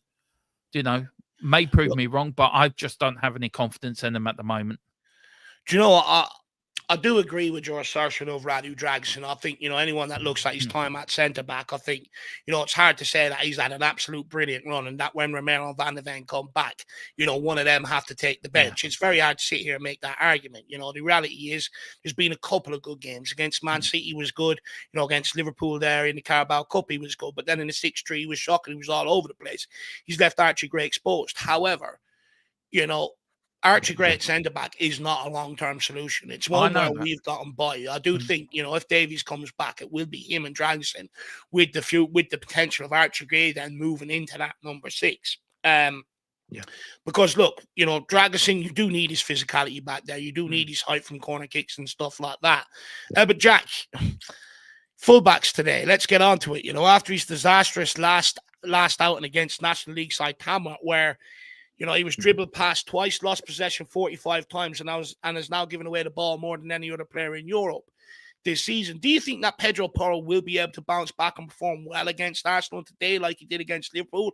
Or should Postecoglou consider dropping him and playing Spence at right back, bringing in Reguilon at left back? Because I have heard a lot of Spurs fans around social. My dad even sort of said it to me today. This is an option they will consider given how poor Porro has been. Yeah, Porro hasn't covered himself in any glory, I feel like. I think he had a good performance, if I recall, against, I'm trying to remember correctly, it was one of the more recent games. It wasn't Liverpool because he missed a huge chance even against Liverpool, right, to take us 2-0 up, to give us that bit of cushion. So I couldn't necessarily say it was that game. Maybe he did well defensively, but just that chance is just going to haunt us, for the rest of the month until that game, ends up I finishing think he out done a this. good job defensively, though. He kept Gap ball. Yeah, that's what I'm trying to remember. I think he had a good job defensively in a recent game, but then I thought it must have been that Liverpool game. But then in the Liverpool game, like I'm pissed with him that he missed that chance. Like that was such a good chance for us to get that cushion going into the second leg. Now the game is still very much, in anybody's hands really for the second leg. And that is sadly down to Pedro Porro. I do feel like you have to play him, mostly because Reguilón really doesn't have any future here. Doesn't necessarily even want to be here from what I can tell, by the looks of things. How much passion, how much belief, how much real drive does he have, to play well in this North London derby? You could see him giving up quite quickly if things start getting kind of ugly. So I think you should have to go with Porro, despite his poor form and despite him not really necessarily, like you're alluding to, Dave, deserving, to be automatically in the team. But I think you have to go with guys that are likely to be here for the long haul. I think Postecoglou probably had no plans of playing Reguilón this season. I think he wanted to try to get away with basically not having to use him. And I mean, Porro's played poorly enough that it is kind of reasonable to suggest it. But I think Ange is going to go with the guy who he probably wants to stick around with, which is Pedro. But we'll see if he can have a good performance defensively, like he did against Luis Diaz, who's similar to Martinelli, very similar players. Then I think we'll praise Pedro, but he has had a very mixed season, He's almost had a bit of a Sergio Reguilón season where he is a little, he's good going forward, got a good cross on him, but then, had, some sketchy moments defensively and others just sort of weird moments this season. Do you know what? For me, Jack, I sort of look at it and I think, Pedro Porro was starting to turn out a bit like Maddison, where you throw him out there, you don't really know what you're going to get. In terms of the amount of time he gives away the ball, I think, you do have to factor in he is one of our more risque players on the ball. So there is higher chance when you're playing the passes that he possesses, you're going to, a lot of them aren't going to be accurate and stuff like that. I do think you have to factor that in. But, although it wasn't Postecoglou's plan to rely on Reguilón this season, it's come to a point where he has. And against Newcastle, he looked more fired up than any other player out on that pitch to try and get that second goal to come back against them. He played reasonably well the other day, against Tamworth and that. So although it's not in Postecoglou's plan, I just wonder at what point do you go, do you know what, this was my plan at the start of the season, but since then, given evidence, this is what I'm going with now. Should he be brave enough to change it? Because it is a huge risk going with Porro tonight, because he's going to be a target. He's going to get pressed because of the amount of time he gives away the ball. And crosses are going to be dumped on him as well, and they're going to look to go down his side at every opportunity as well because of how bad he's been. Laurie Brunner bringing up a good point. Do you think maybe we haven't considered that Porro is kind of running on fumes like some other players in this team, saying y'all need to give Porro some grace and realize that he hasn't been rotated very much. He may be running on fumes. I like Porro and believe he will come good. I like Porro as well. He just hasn't had, as consistent of a season as he did last year. I think last year he had a pretty consistent year for the most part, like was pretty solid defensively for the most part and very good going forward for us. And then this year it's been a bit of a mixed bag, but it also could do with just the lack of rotation that Ange has made, but also just the lack of available players. So he's just been running on fumes. I do agree with that assertion. Like, he's played the most minutes in the Tottenham squad this season. I think he was in the top and three last season. Most minutes in the Tottenham squad last season as well. And there is that to a degree. You look at the more Solanke's rolled out there, the more Kulu, the more Son's rolled out there, the more tired they are, the more they're losing possession as well. It's not just Porro. But where I'm not giving him the grace is defensively. He has been piss poor all season long. He is costing us goals. He's not executing the basics. Like earlier on the season, I don't know how many times he just ran off a guy and not screened that Johnson to come in and cover. That's the basics of defending, and that's where I get really annoyed with Pedro Porro is defensively. He is costing you goals. And I'm sorry, if a defender's costing you goals, at some point you have to have the conversation. I'm a big fan of Porro. Everyone knows that, I love Pedro Porro. I love his mentality, his work ethic outside of training. He's at home doing his own work and stuff like that. I really like him. But, if you're trying to play a possession-based game and he's giving away the ball more than anyone else, it's counterproductive in your attacking play as well going forward. So at what point do you sit there and make the call? Donovan, do you want to come in on this? Yeah, I think for me, first of all, shout out to you guys noticing that too, because I've been harping on Pedro Porro pretty much since, I'm trying to think here, maybe Southampton even. That's how far kind of his immediate decline and his noticeable decline has stepped off, where he's actually, you almost start looking at other replacements for him. But you have to take it back a little bit here for two main things. That when we first signed the lad, he was a wing back disposed in a very attacking Almiron system where we didn't really have defenders. And you see it at United too. Now he's starting to put the likes of Garnacho, Diallo on the wings, you know.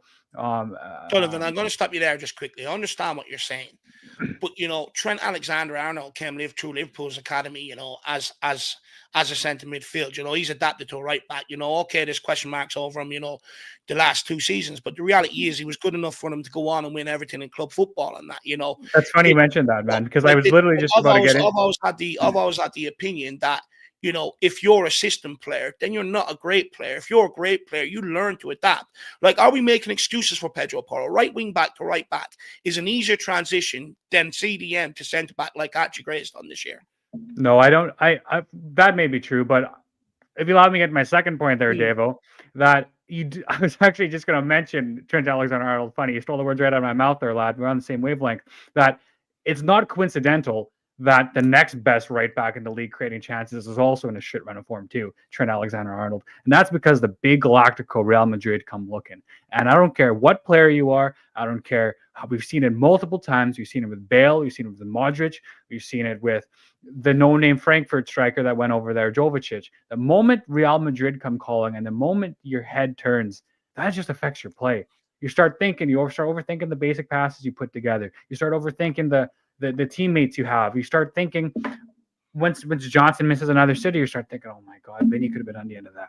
You start thinking about the playing and at their new Lava Stadium and having your shirt on every single Spanish kid for around the planet.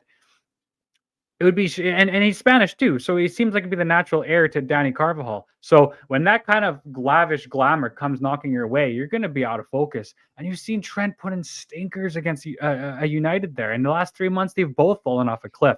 They're both fighting out for that Madrid move. They're both got their heads turned. And I like it or not, like the Premier League's the best league in the world, but Real Madrid is just a different caliber. So going back to my original point of like, yes, you can play right back, you can play a wing back position, but you can't change the mentality of a player that's been played an attacking role his whole life, where it's the fact of like, when it comes to fight or flight, and it comes to when you're in the thick of the battle, and it comes to when it comes to split decisions and your natural instinct of a player, if you're a natural born attacker, your first thought is just go, go, go, go, go. Yeah, you can have the best coaches in the world, you can have the best facilities in the world to try and convert you back to that right back position.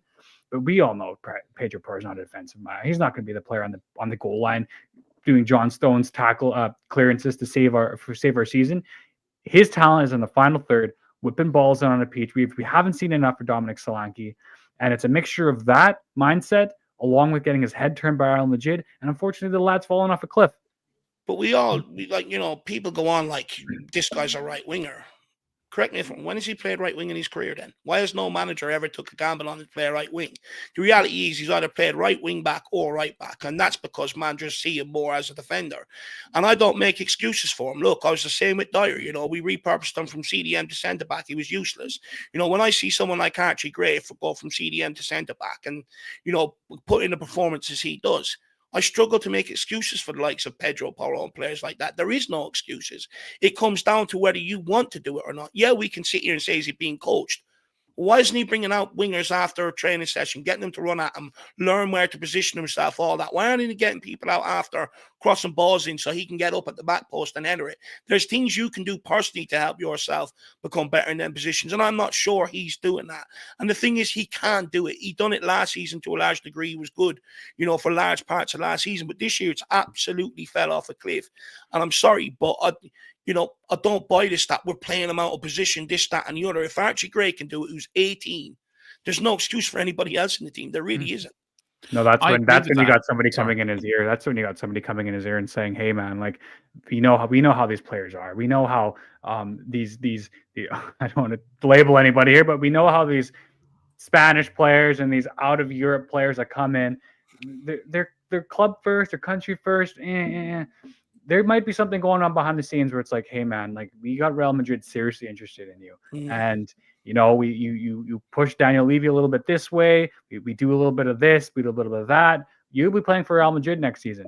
And once a player hears that, I'll still stick with that, man. Like that's I agree with you on that. Yeah, that's a big deterrent. And unfortunately, that's something Ange has been alluding to in building the squad. Is that you want the right type of characters, you want the people that want to be there, And this is just part of the process. You know, you're going to get the likes of Archie Gray get these Real Madrid attentions and all this stuff. I've already seen him linked in the press to people who are sniffing around at him. But it's up to the player to be, get those blinders on that Kulusevski did at that Chelsea game and be like, hey, no, we're focusing on something here, and everything else can wait till after the season's over.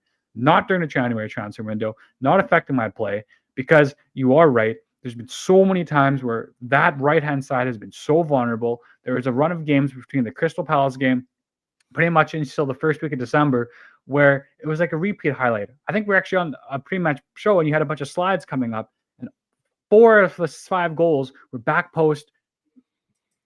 Porro's put his hands behind his back, doing Dyer-esque, as you said there, like his weird blocking, and Johnson's nowhere to be seen.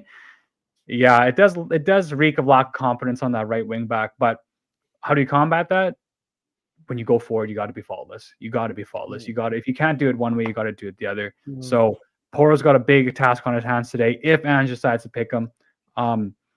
Personally, I think Jed Spence would be a good option.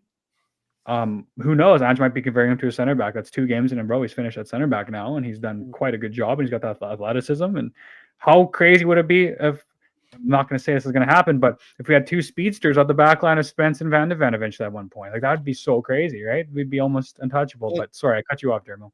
Well, just quickly, Spence is another reason why I don't give Porro an excuse. He's gone out left back, right back, and centre back, and he's been absolutely brilliant this season. Look, with Pedro Porro, I just think he's in danger of. Look, I take what you're saying about the Real Madrid thing. It does turn players' head, but the difference is Luka Modric, for example, it didn't work out the way he wanted to. He had to wait a while, but he carried on playing exactly the same way that got him the Real Madrid interest, that got him the move, and eventually. Porro will miss out on that Real Madrid move this season because of his performances, so, I question that a little bit going forward. But look, at the end of the day, when you're costing us defensively and you're costing us in possession, it's counterproductive to everything we're trying to do. So at some point, a call does have to be made. But there are just to add quickly to Pedro Porro, you could say that last season he did have a far better season, I think, both defensively and just going forward. But you could look at like Jed Spence as like a good comparison, though. Like Jed Spence, I don't think was necessarily brilliant defensively, actually, before even this season. Like I think he was criticized. Moved to Italy, lad. But he was criticized multiple times for by multiple managers for the fact that he does have a little bit of weakness, defensively, balls in behind, switching off, that sort of thing. And like he's been one of our better defenders in the last few weeks. He's been incredible, and you could say, like you brought up there, Dave, maybe his time in Italy helped him and served him well, but he's made the adjustment. He's been able to show improvement in that regard. So why can't Pedro Porro, and why can't you then expect more of him, right? If Jed Spence has been able to, it's not like Jed Spence was naturally a gifted defender or anything. Like he has the attributes to be a gifted defender, but he wasn't really somebody that I think where that was his strength, or that's where, he was excelling in, it wasn't that area. So you could look at Jed Spence as a good case example of someone who has improved in that department, and that means Pedro Porro can too. Just quickly, Mungie, I mean, it's out there in multiple publications and that, where they do player stats after the game and stuff like that. It's not made up. It's plenty out there, my man. But Dermo, you wanted to come in on it? Yeah, look, I'm going to be in the bit of defense of Porro here. I don't think he gets any help as well from the winger. Agreed. You look at the other side. That's your boy Johnson, though. Yeah, I know, and he doesn't do. That's one of his failings. He doesn't do defensive work, and you can't do that if you're playing an Ange system. Everyone has to do their job. We know that from how he played it at Celtic, Dave. And this is the thing that really gets me. We know what an Ange ball system is like. We know what players have to do. We've seen this before at Celtic. I don't care what people say. It's a Scottish league. It's still the same system. It's still 11 players against 11 players on the pitch. You still got to work hard. You still got to win your games. And I just feel Porro's been left out to dry a little bit. Yeah, maybe the Real Madrid has turned his head. Who's left him out to dry? Yeah, he's left him out to dry. And who's left him out to dry is what he's saying. Who's left him out to dry? Porro's been left out to dry by who? Because by Johnson and that for not helping him out defensively. Okay. You look at Kulu when he plays on that right. He does his defensive bit. They double up with each other. You look when they attack. They attack as a unit and the defend as a unit. Yeah. You look You look at Johnson, you look at Sonny and Sonny, or probably Jed Spence, or Sonny, or your doggy. They attack as a unit and defend as a unit. When Johnson's playing on the ring, as you know, I love Johnson, don't get me wrong, but they don't attack as a unit. They don't work well together. There's no connection there between the pair of them, and I feel Johnson does leave Porro out to dry, and then he gets stuck on two on tongue, getting called turn, getting pelters now. But there you go, it's life. I feel Porro gets. I know. So it's all banter, and I love the banter. I'm surprised Drew hasn't called you a fake Johnson fan. Yeah, I'm waiting for that to come in a minute, but I just feel Porro gets 2-on-1. And then how you're not going to cope with that, because you're going to get skinned every time. So I feel he needs help. And Johnson, either Ange's got to say to Ange, right, Johnson, you stay behind and work on your defensive work, or if not, I'm going to have to find another position for you, or bring somebody in that is going to do that. And you look at Kulu, and I'm saying it again, Kulu and Porro attack as a unit, defend as a unit. You don't see any problems when Kulu's playing on the right wing with Porro, because he's always helping them out. And we know that's how an Ange system works. Everyone works for everyone else. And if one person doesn't do it within that system, the whole system goes to shit. Because there's one chink in that chain that isn't working. So it could be Sonny, it could be Johnson, it could be whoever, it could be Maddison, it could be anybody.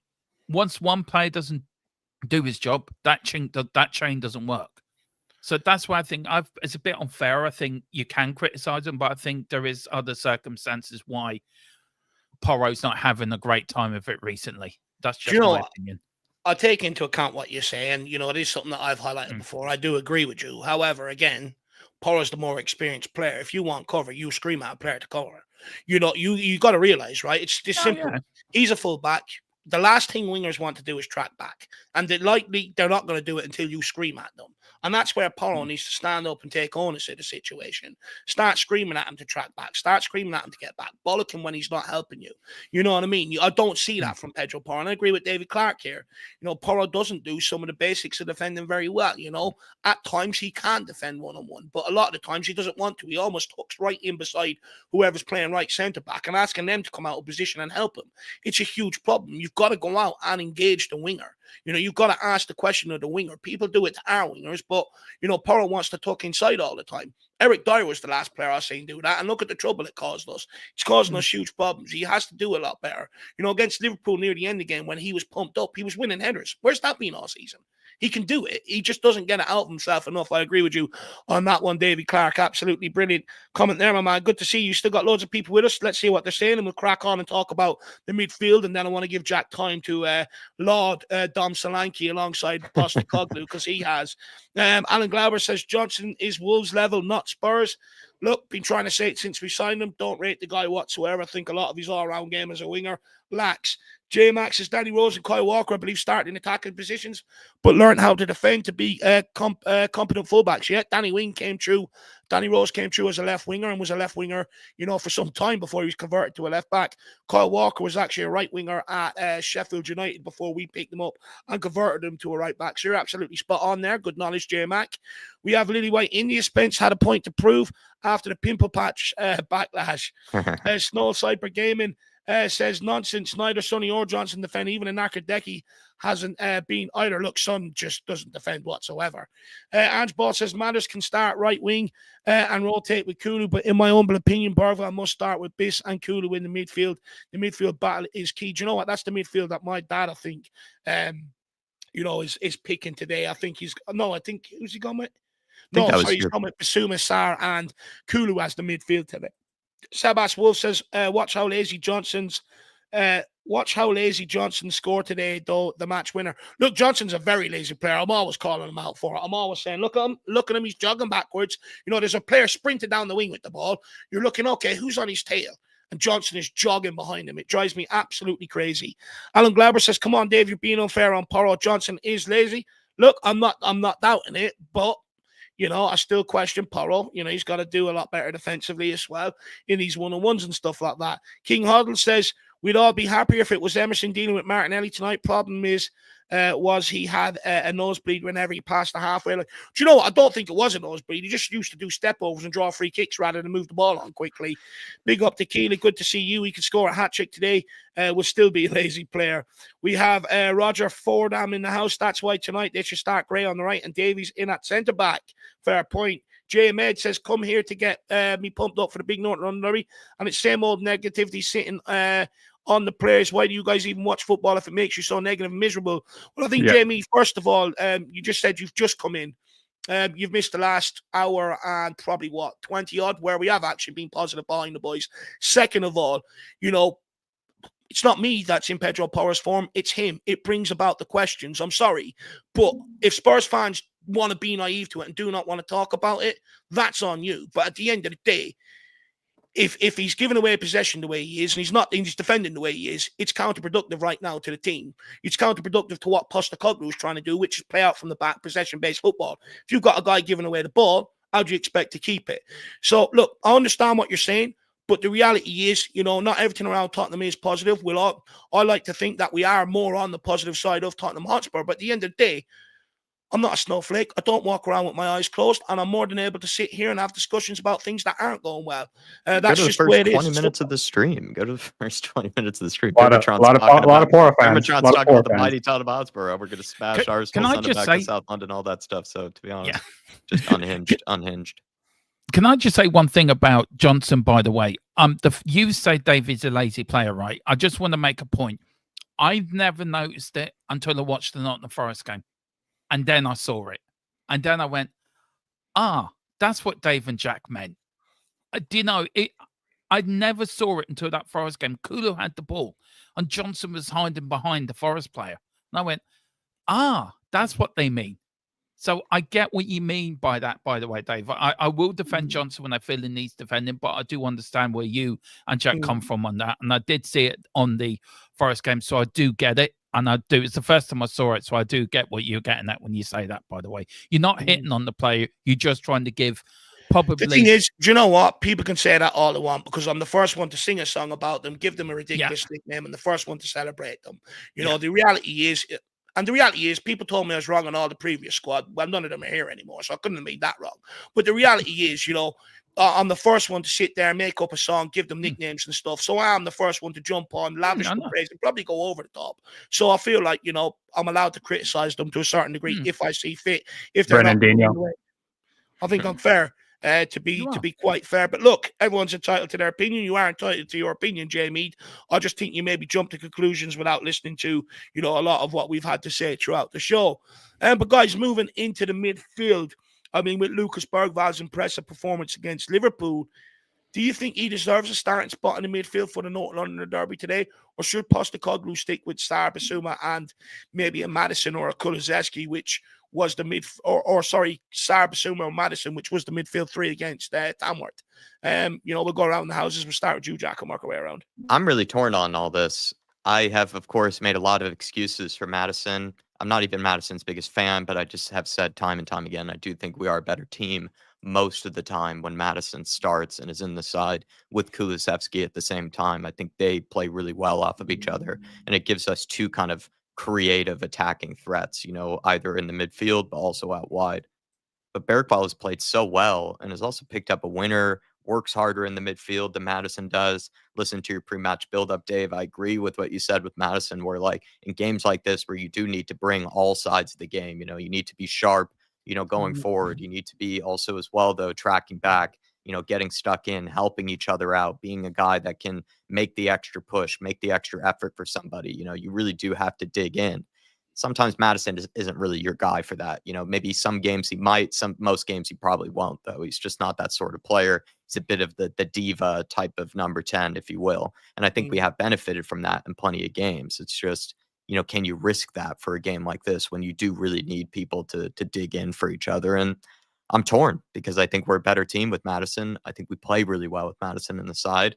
That being said, Bergval gives you that more security of what he brings defensively in the press, and also has, a trick up his sleeve. He can also play a really good ball out wide. He can also play a nice little slip pass, and just got the confidence boost of scoring, a late winner. So it feels really difficult to, to judge who to play. For me, it's Bergvall or Madison in the midfield, and then you probably play Kulu out on the wing. Is the way I see it, Dave.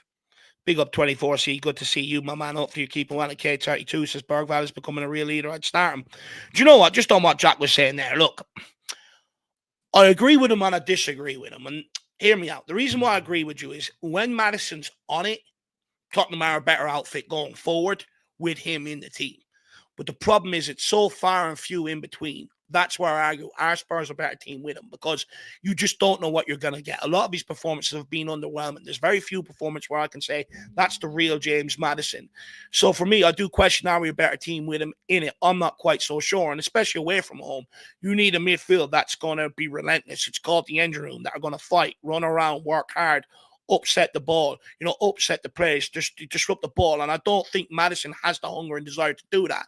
And the reason why I say that, I take myself back to the 3-2 loss against Brighton. He went MIA in that second half, completely MIA. Yeah. You go back to one of the goals, it was a lazy leg he threw out along with others. And you can already see he's a hot and cold player, even mid-game. He can be. But you can already see things are going wrong at that time. But he doesn't want to switch on and muck in and trying to help in that regard. And at times, away from home, games are going to go like that against you. And that's where you just need to have a better mentality and say, right, again, I'm not that sort of guy, but even if I can just run around, press people, help my teammates out in that regard, but he doesn't want to do it. So for me, I'm not sure I take that risk today. I go off what Bergvall has produced the last couple of games. So much energy in midfield, getting around, upsetting the ball, but also showing quality in the ball. And then you look at the Liverpool game, going and pressing the goalkeeper, embodying what Postecoglou wants, to press. We were absolutely bollocks. You could see it. We were starting to sit off, and Liverpool was starting to come at us. All of a sudden, Bergvall realized that and says, okay, we have to press these. We have to force them back. And ultimately, that endeavor, that alone is what got us that win on the night, rather than it being 1-0 or 0-0 the other way around to Liverpool. So for me, when I see that in Bergvall, as a manager, I'd probably take the risk tonight and actually go with Lucas Bergvall. I think you've got to feed off it. I think he's earned it. Now, I've sort of speculated, for quite some time. Has there been a falling out between Postecoglou and James Madison? Now, I was on Spurs Related the other day, or not Spurs Related, I was on Spurs Talk Show with Sean and Johnny the other day, and there's a guy on it called Jack who works within the media. He goes to games working for the media and stuff like that. And he didn't say what went on, but he confirmed to me there has been a massive bust up with them at some point, since Madison and Postecoglou has been here. And I presume it comes down to Madison not doing what Postecoglou was asking him to do in that midfield. And if that's the case, then I can't expect Postecoglou to pick him. I look at James Madison against Tamworth the other day. You're talking about a guy that was gutted to be left out of the World Cup squad, but then, you look at Tamworth, that's where you show the true caliber. You're an England player. Did he stand out against any of them part-time guys who work in shops and that during the week? No, he didn't, So for me, if he's not going to do it there and he's not ripping up a team like that, what's he going to add to your midfield today? And I don't think he's helped himself, put himself in the selection for this midfield today. That's just my opinion on it. Donovan, Dermot, anything you want to say, guys? Yeah, I think that you nailed it on the head earlier there, Dave. Like, not only the level of composure of the whole squad needs to be all right on point today, but Bergvall in particular. It's funny you mentioned that because, in my little pre-match notes I want to talk about, I wrote down, I think I see Bergvall absolutely clattering Odegaard today. I can see him going in hard. I can see him just kind of sticking one in on their captain and really feeding off that burst of energy he got from scoring that goal that left the confidence.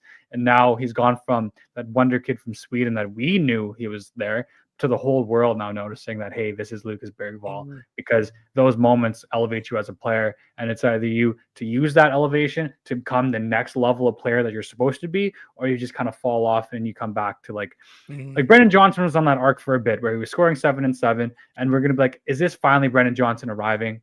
But then he kind of reverted back to type, right? So now it's up to Bergvall to go in and show us he is that creative, dynamic, box to box, almost Frank Lampard-ish, getting in late in the box, using technical ability. I still think there's lots more to see him in the final third.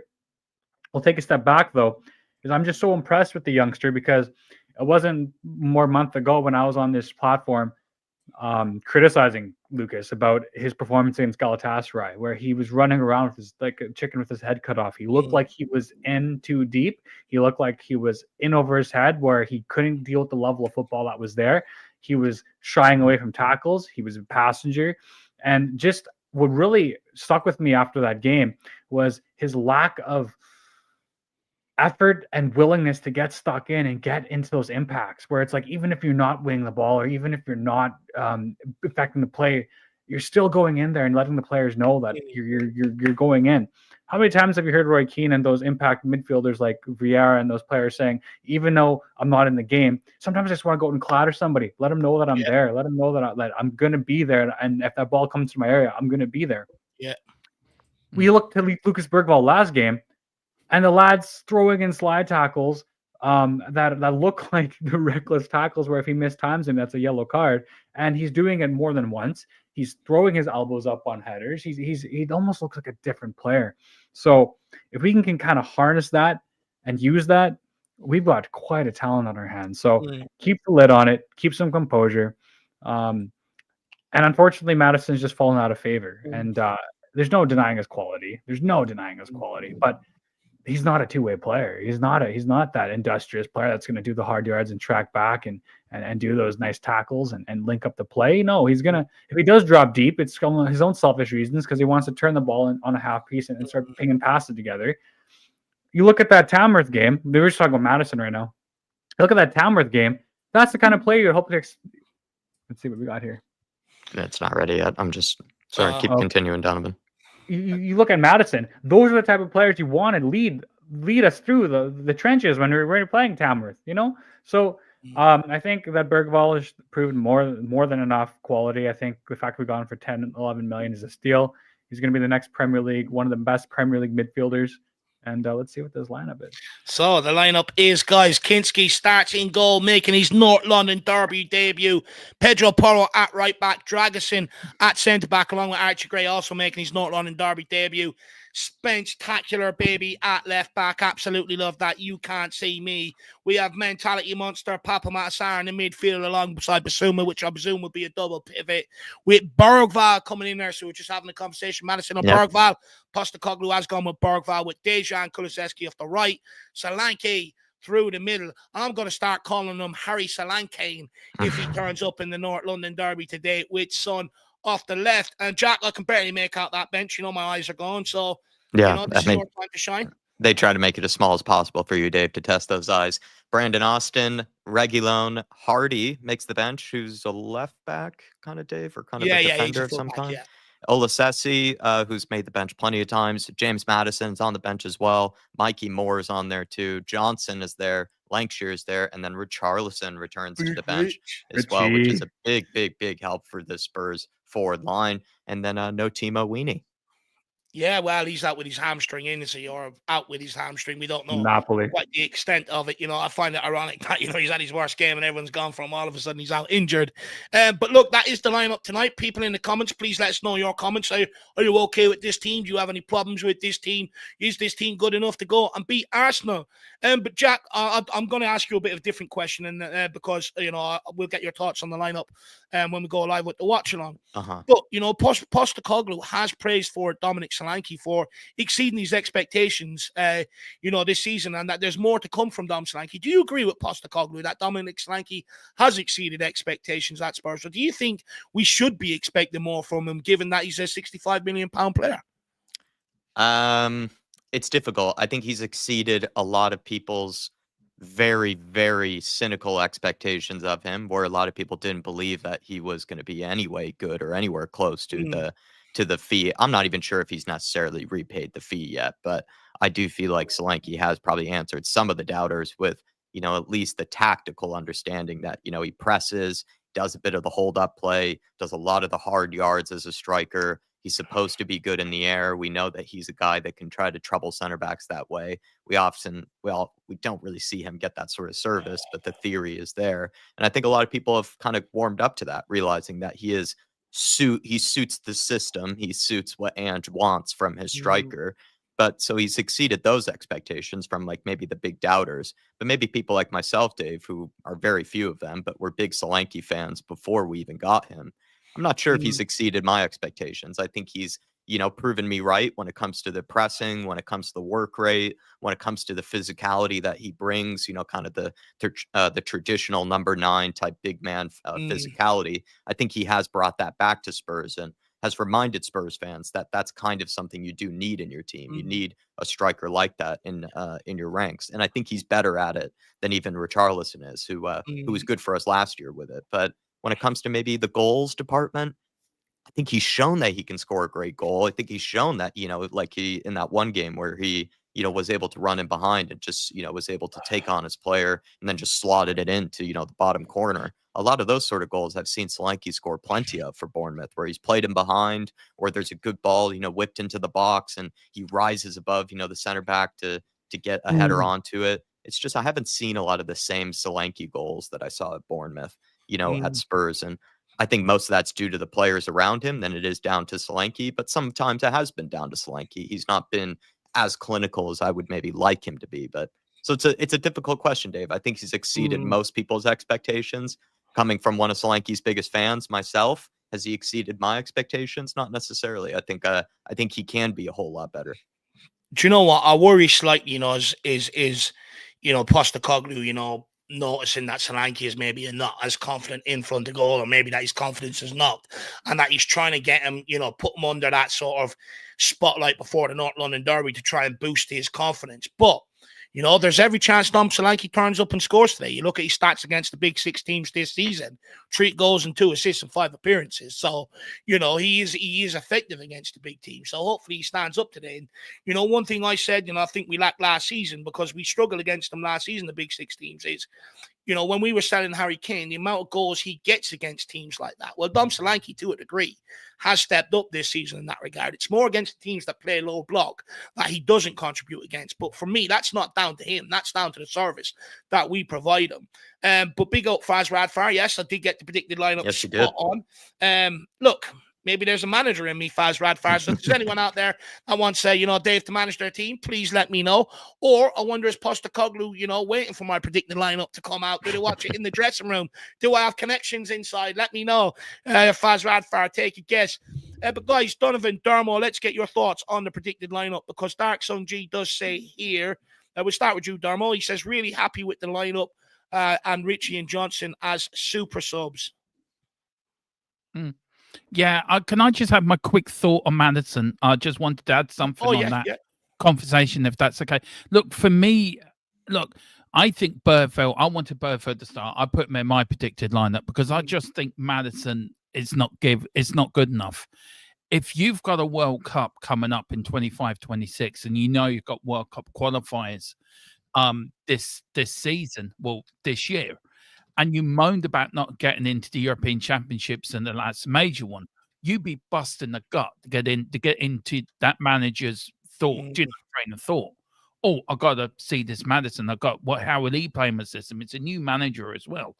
So I don't want to hear him moaning and groaning because he hasn't been picked for the World Cup squad. He hasn't been good enough.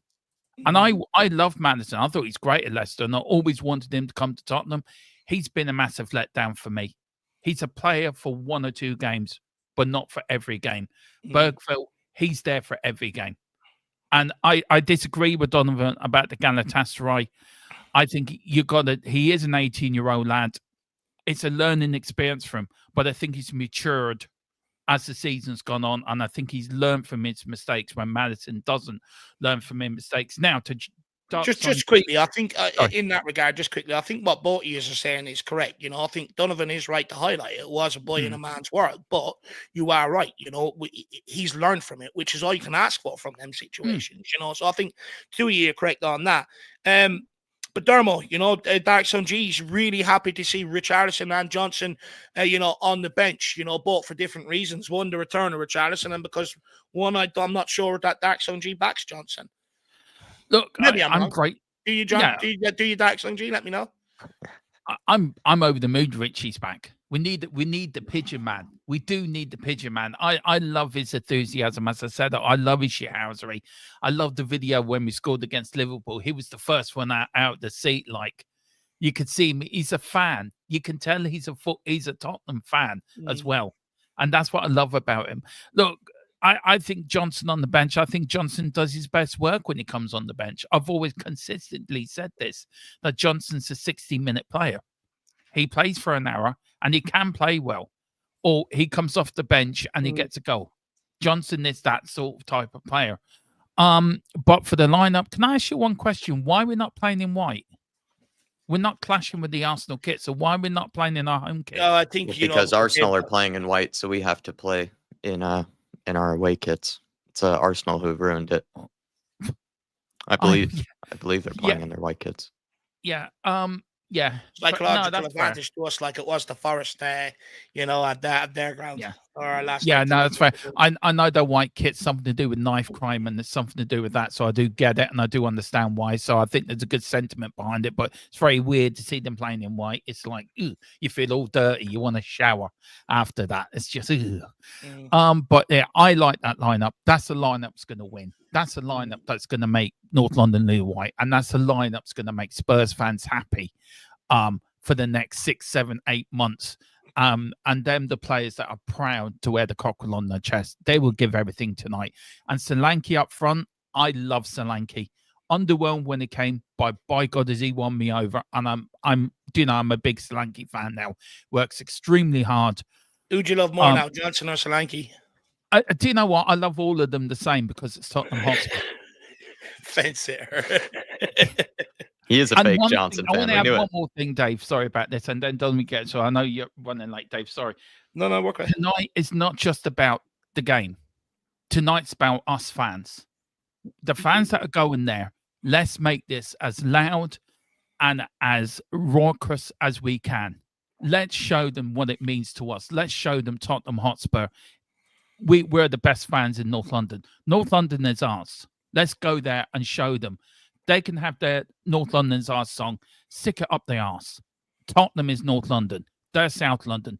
Let's send them packing back in their cars back to South London with 3 points coming back to White Hart Lane. And North London will always be Lily White. Come on, you Spurs. And go on, team. Go on, lads. Big up, Dermo. We're a Tottenham Hotspur. Big up, Dermo. Absolutely love that. Guys, we're going to put Dermo's link in the chat. Make sure you get over and support him. Absolutely brilliant today, Dermo. Really appreciate you being here for all of these pre-match build-ups, my man. People absolutely love you on the show, so big up. DarkSunG, I think, with Richie coming back, I think it's absolutely huge. It gives Dom Solanke a rest. It means, in games where we've seen the press drop off, you can bring Richarlison on and he can still go after that, which hopefully will have an effect for the last 15, 20 minutes of games so that we're not just sitting in, penning in, trying to hold on to it. That, we do have Richarlison off the bench. One thing, Richarlison does, he works his absolute nuts off, just like Dom Solanke. So I'm absolutely buzzing to have him back. And look, with Johnson, I think it's the right decision. I'm going to get into it once I start to watch it. I think you look at that lineup tonight, it's players that want the fight. It's players that have shown they want to be here, that they want to get minutes. They're up for the fight. You look at Johnson, I've always said it. People, when I was criticizing them, people didn't like it. I've always said, well, no point crying to me. Come back to me when your boy's on the bench for the exact reasons that I'm talking about. And this is what's happening. So it's up to him to go and improve that game, all-around game. Big up DarkSunG. He also follows up and says, Gooner's only subs are Marino and Martinelli. Let's win. So I presume then, it's Trossard one side and Sterling the other side. Then I'm guessing if Martinelli's on the bench and with Marino, I mean, look, that guy's absolutely a waste of money. He's shocking. He's worse than fucking Lascelles. So big up DarkSunG on that. He also says, Jack, I'm 50-50 for Johnson and Bergvall and Gray growing because of game minutes. We had to give them because of injuries. Is a blessing in disguise. Hope Kinski has a banger. So basically, I'll start with the Johnson thing. He's 50-50 on Brennan Johnson. Do you know what? I understand it, but I think, I've seen what I needed. That Tamworth game told me everything I need to know. I've seen what I needed to know. He had time and he still couldn't pick out a cross. And for me, you're not going to get away with that at Tottenham Hotspur. When you're talking about players to feed Dom Solanke, because that's what you're trying to do at the end of the day, is feed your striker. He can't do it. And ultimately, I think he's only got further down the line. I think he's going to pay the price at Tottenham Hotspur if he doesn't develop it. But Jack, he says, Gray, Bergvall grown because of minutes we had to give them because of injuries. It's a blessing in disguise. I mean, I think that's a really intelligent point that he makes there, actually, that when you think about young players and, them being kind of those rotational type options, they only really get their opportunity to shine when there is an injury or when there is a suspension or something like that. And they get to step in and see what they're about. And I think they've taken it in stride. I think Archie Gray sort of took it pretty much straight away. And then Bergvall has taken time to warm up to it. That's okay. He's 18 years old. That makes sense. But we see that all the time, Dave. Even last year, there was Lewis Miley was maybe a good example, over at Newcastle, took advantage of an injury crisis, was coming out as one of the big hot prospects in and around the Premier League. And I think Archie Gray has done something very similar. I think Bergvall has done something similar. And you could even say Kulusevski has, I think he's a mainstay in the squad, but has all of a sudden, maybe gained in status, kind of almost risen, in terms of the ranks of the hierarchy in and around the squad, in terms of the respect in the fan base. So there's been a real kind of transition for a lot of players, I think, since this injury crisis. And I think DarkSunG is right. Some of them have been actually blessings in disguise. He's very, and the reason why I think it's a blessing point. I think it is a good point. The reason why I think it's been a blessing in disguise this year to a certain degree is because, Conte, Jose Mourinho probably didn't have that luxury with the abundance of young players around the squad. But, I've always said, if the bigger players aren't performing, there's no better, way to do it than drop them from a youngster, and then you'll know whether they're up for a fight or whether they're not, And I think, by bringing in these youngsters, I think it exposes other players like Johnson and Maddison, who traditionally at the football club would have no problem throwing the manager under the bus and making him the problem. So I actually think it's a blessing in disguise in that regard, because once they come in and produce, all of a sudden the attention goes on the senior players and not the manager. So big up DarkSunG. And he also says more on the bench is 100 times better than Werner. Come on, you Spurs. Do you know, I was disappointed to see some of the reaction towards Mikey Moore after the Tamworth game. I've seen a lot of people saying, he's useless, he's overhyped, this, that, and the other. The guy was out ill for quite some time, and it's his first game back. He done more than Brennan Johnson and more than Timo Werner, and he tried more than Maddison to try and affect the game. So I was disappointed to see the reaction towards it. But, I agree with you, DarkSunG. And I'm excited. I hope he gets minutes today, because I think it's a game where he'll turn up and produce something off the bench. Imagine he comes off the bench and scores. People will start talking, can he beat Harry Kane's record in North London derbies and stuff like that? Big up DarkSunG. And last but not least, Donovan, we'll get your thoughts, my man. And then we're going to end off, and so we can get over to the watch along. What's your thoughts on the lineup, Donny?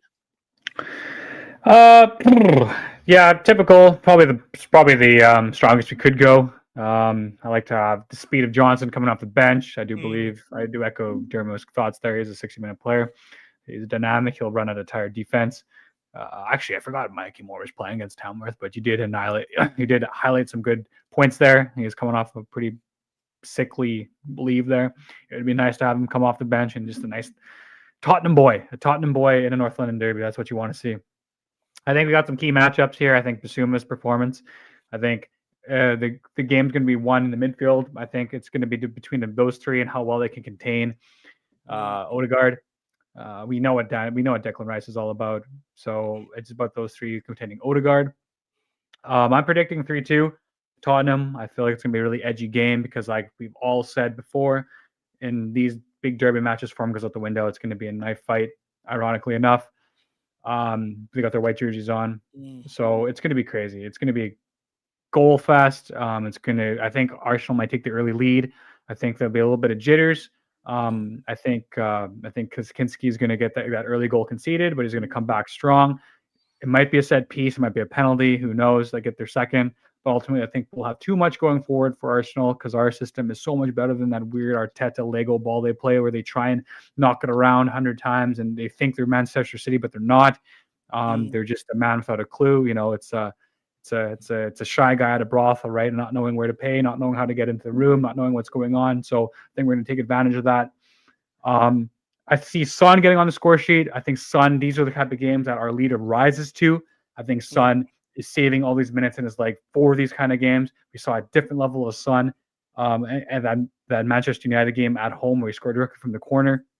I see Son either carrying us with a burst of inspiration or saving those legs when he does get a one-on-one where he knows he can execute. He's deadly on his left. He's deadly on his right. So I see vintage Sun performance tonight. I actually see Archie Gray getting his first senior Premier League goal. Either that's from a flick on or the technical ability he does possess on the corner, maybe bringing it down, shimmying, losing Saliba with a shoulder drop, and then bottom corner. Who knows? I see Archie Gray on the score sheet. And I see Dominic Solanke breaking that kind of scoring duck form and getting himself on the score sheet. Not to disregard Bergvall. I think he's gonna have a double assist tonight. I think he's gonna be rising up higher. And I think he's going to partnership well with Kulusevski. Those two Swedish lads playing in the same area of the pitch. I think Kulusevski demands more attention by the form he's in. I think that more eyes are going to be on Dejan Kulusevski. And because of that, you know they hang out at practice. You know they do those chambers together. You know they're always inseparable. And I think Dejan Kulusevski is going to be telling the guy, hey, all the space that I'm going to be creating for you, you operate in that space. And I see a lot of link up there. And I see really... that's the office. That's going to be Bergvall's office between the 40-yard and the 18-yard, that whole space and a half turn. We got a confident young kid up on our sleeve. Man, let's take 3 home. 3 points back to White Hart Lane. Come on. Oh, it's a huge game, Donovan. It's an absolute huge game, lad. I'd love a 3-0, my man. I'd absolutely take it now. It's a big, big game tonight, but hopefully, like you said, they can wear their hearts on the sleeves and play with pride and passion tonight. Just quickly, look, he says, mate, for someone who's the biggest Spurs fan in Ireland, you're just a critic. I would not class you as a fan. Your criticism about players before the game is more annoying than listening to Gary Neville. Oh, come on, lad. That's really annoying if I'm more annoying than listening to Gary Neville. So, I must be doing something right in that regard. But Gary Neville is one of the most listened to pundits in world football right now. So, I must be doing well in that regard. But look, I'm going to offer you a unique opportunity. Do a fan show every Monday between 7 and 9. I'll send you the link. Get in contact. Come on and debate me about it, because I understand what you're saying, right? I fully understand your point of view. But to sit there and say I'm not a fan because I have a criticism of a couple of players within the Spurs squad is a far stretch.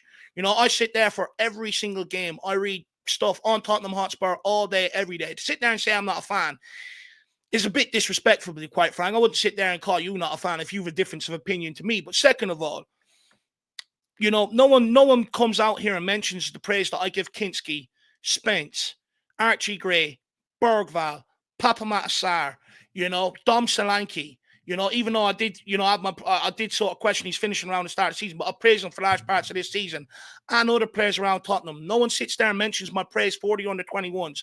I was out there before anyone across here alerting people to the under-21s, but no one wants to speak about all the positives I speak about. You want to pull me out for my criticism on one or two players, which, quite frank, I'm right to, because they're not there for the benefit that you think they are, for the benefit of Tottenham Hotspur. If they were, they would be in the starting lineup tonight. So that's why I think it's a bit of a stretch. But look, the offer's there. Let me know if you're man enough to come on and have a debate with me about it, because, like I said, I think it's harsh. I think you're pulling me out for two players that I've probably criticised today, which I've been rightly so, and I've had the same criticism for them a while, but you won't mention all the other players I praise, and I praise far more than what I criticise. I'm known for singing songs when these guys are doing brilliant. I'm known for happy clapping. I'm known for giving them nicknames and everything else. So I think slightly unfair. So if you want the debate, let's have it. Come on Monday. 100%, Dave. And like Rab says, if Dave came out every day and just told you that everything is great, would you still watch? I mean, listen, if you need to be in a bubble. I sat there for every under-21 game last season watching this. That guy, and he has the cheek to call me not a fan. Go and fucking do one. Idiot. Go on, Dave. No, seriously, idiot. But right. Look, at the end of the day, you're more than entitled to come on and have your opinion. Let's have it out with me. But, you better come with, what you're unhappy with, because at the end of the day, like I said, you ignore all the time I praise everybody else. But guys, sorry to end on that. The guy was being very negative to a very positive pre-match build-up. He's ended it on a negative note. So that's a sour note from him. Yeah, he accuses me of the same thing. But guys, we will be back here for the watch-along at 5:30. You will see me in all my Spurs gear, pumped up for the game, singing songs and stuff like that. So guys, see you back here very, very shortly. Or we hope to see you back here. I don't want to take it for granted. I want to say a massive thank you to Dermot, to Soren, to Donovan, to Jack as well. Thank you. As well as all of you guys at home. You've been absolutely top class, guys. Really appreciate the support through the pre-match build-up. And fair play to everyone going the extra mile as well. The regular THFC Till I Die, Faz Radfar, Moondog, DarkSunG as well. Also, Ryan Trestane as well. Really appreciate the support, guys. You've been absolutely immense. But guys, that's it from me. See you back here. Ireland's #1 Spurs fan, the most positive one in Ireland. in half an hour's time. Come on, you Spurs. Love that. Come on, you Spurs. Big day, everybody. Huge opportunity to have a big triumph. Come on, lads. The redemption time. Come Come on, you on. Spurs.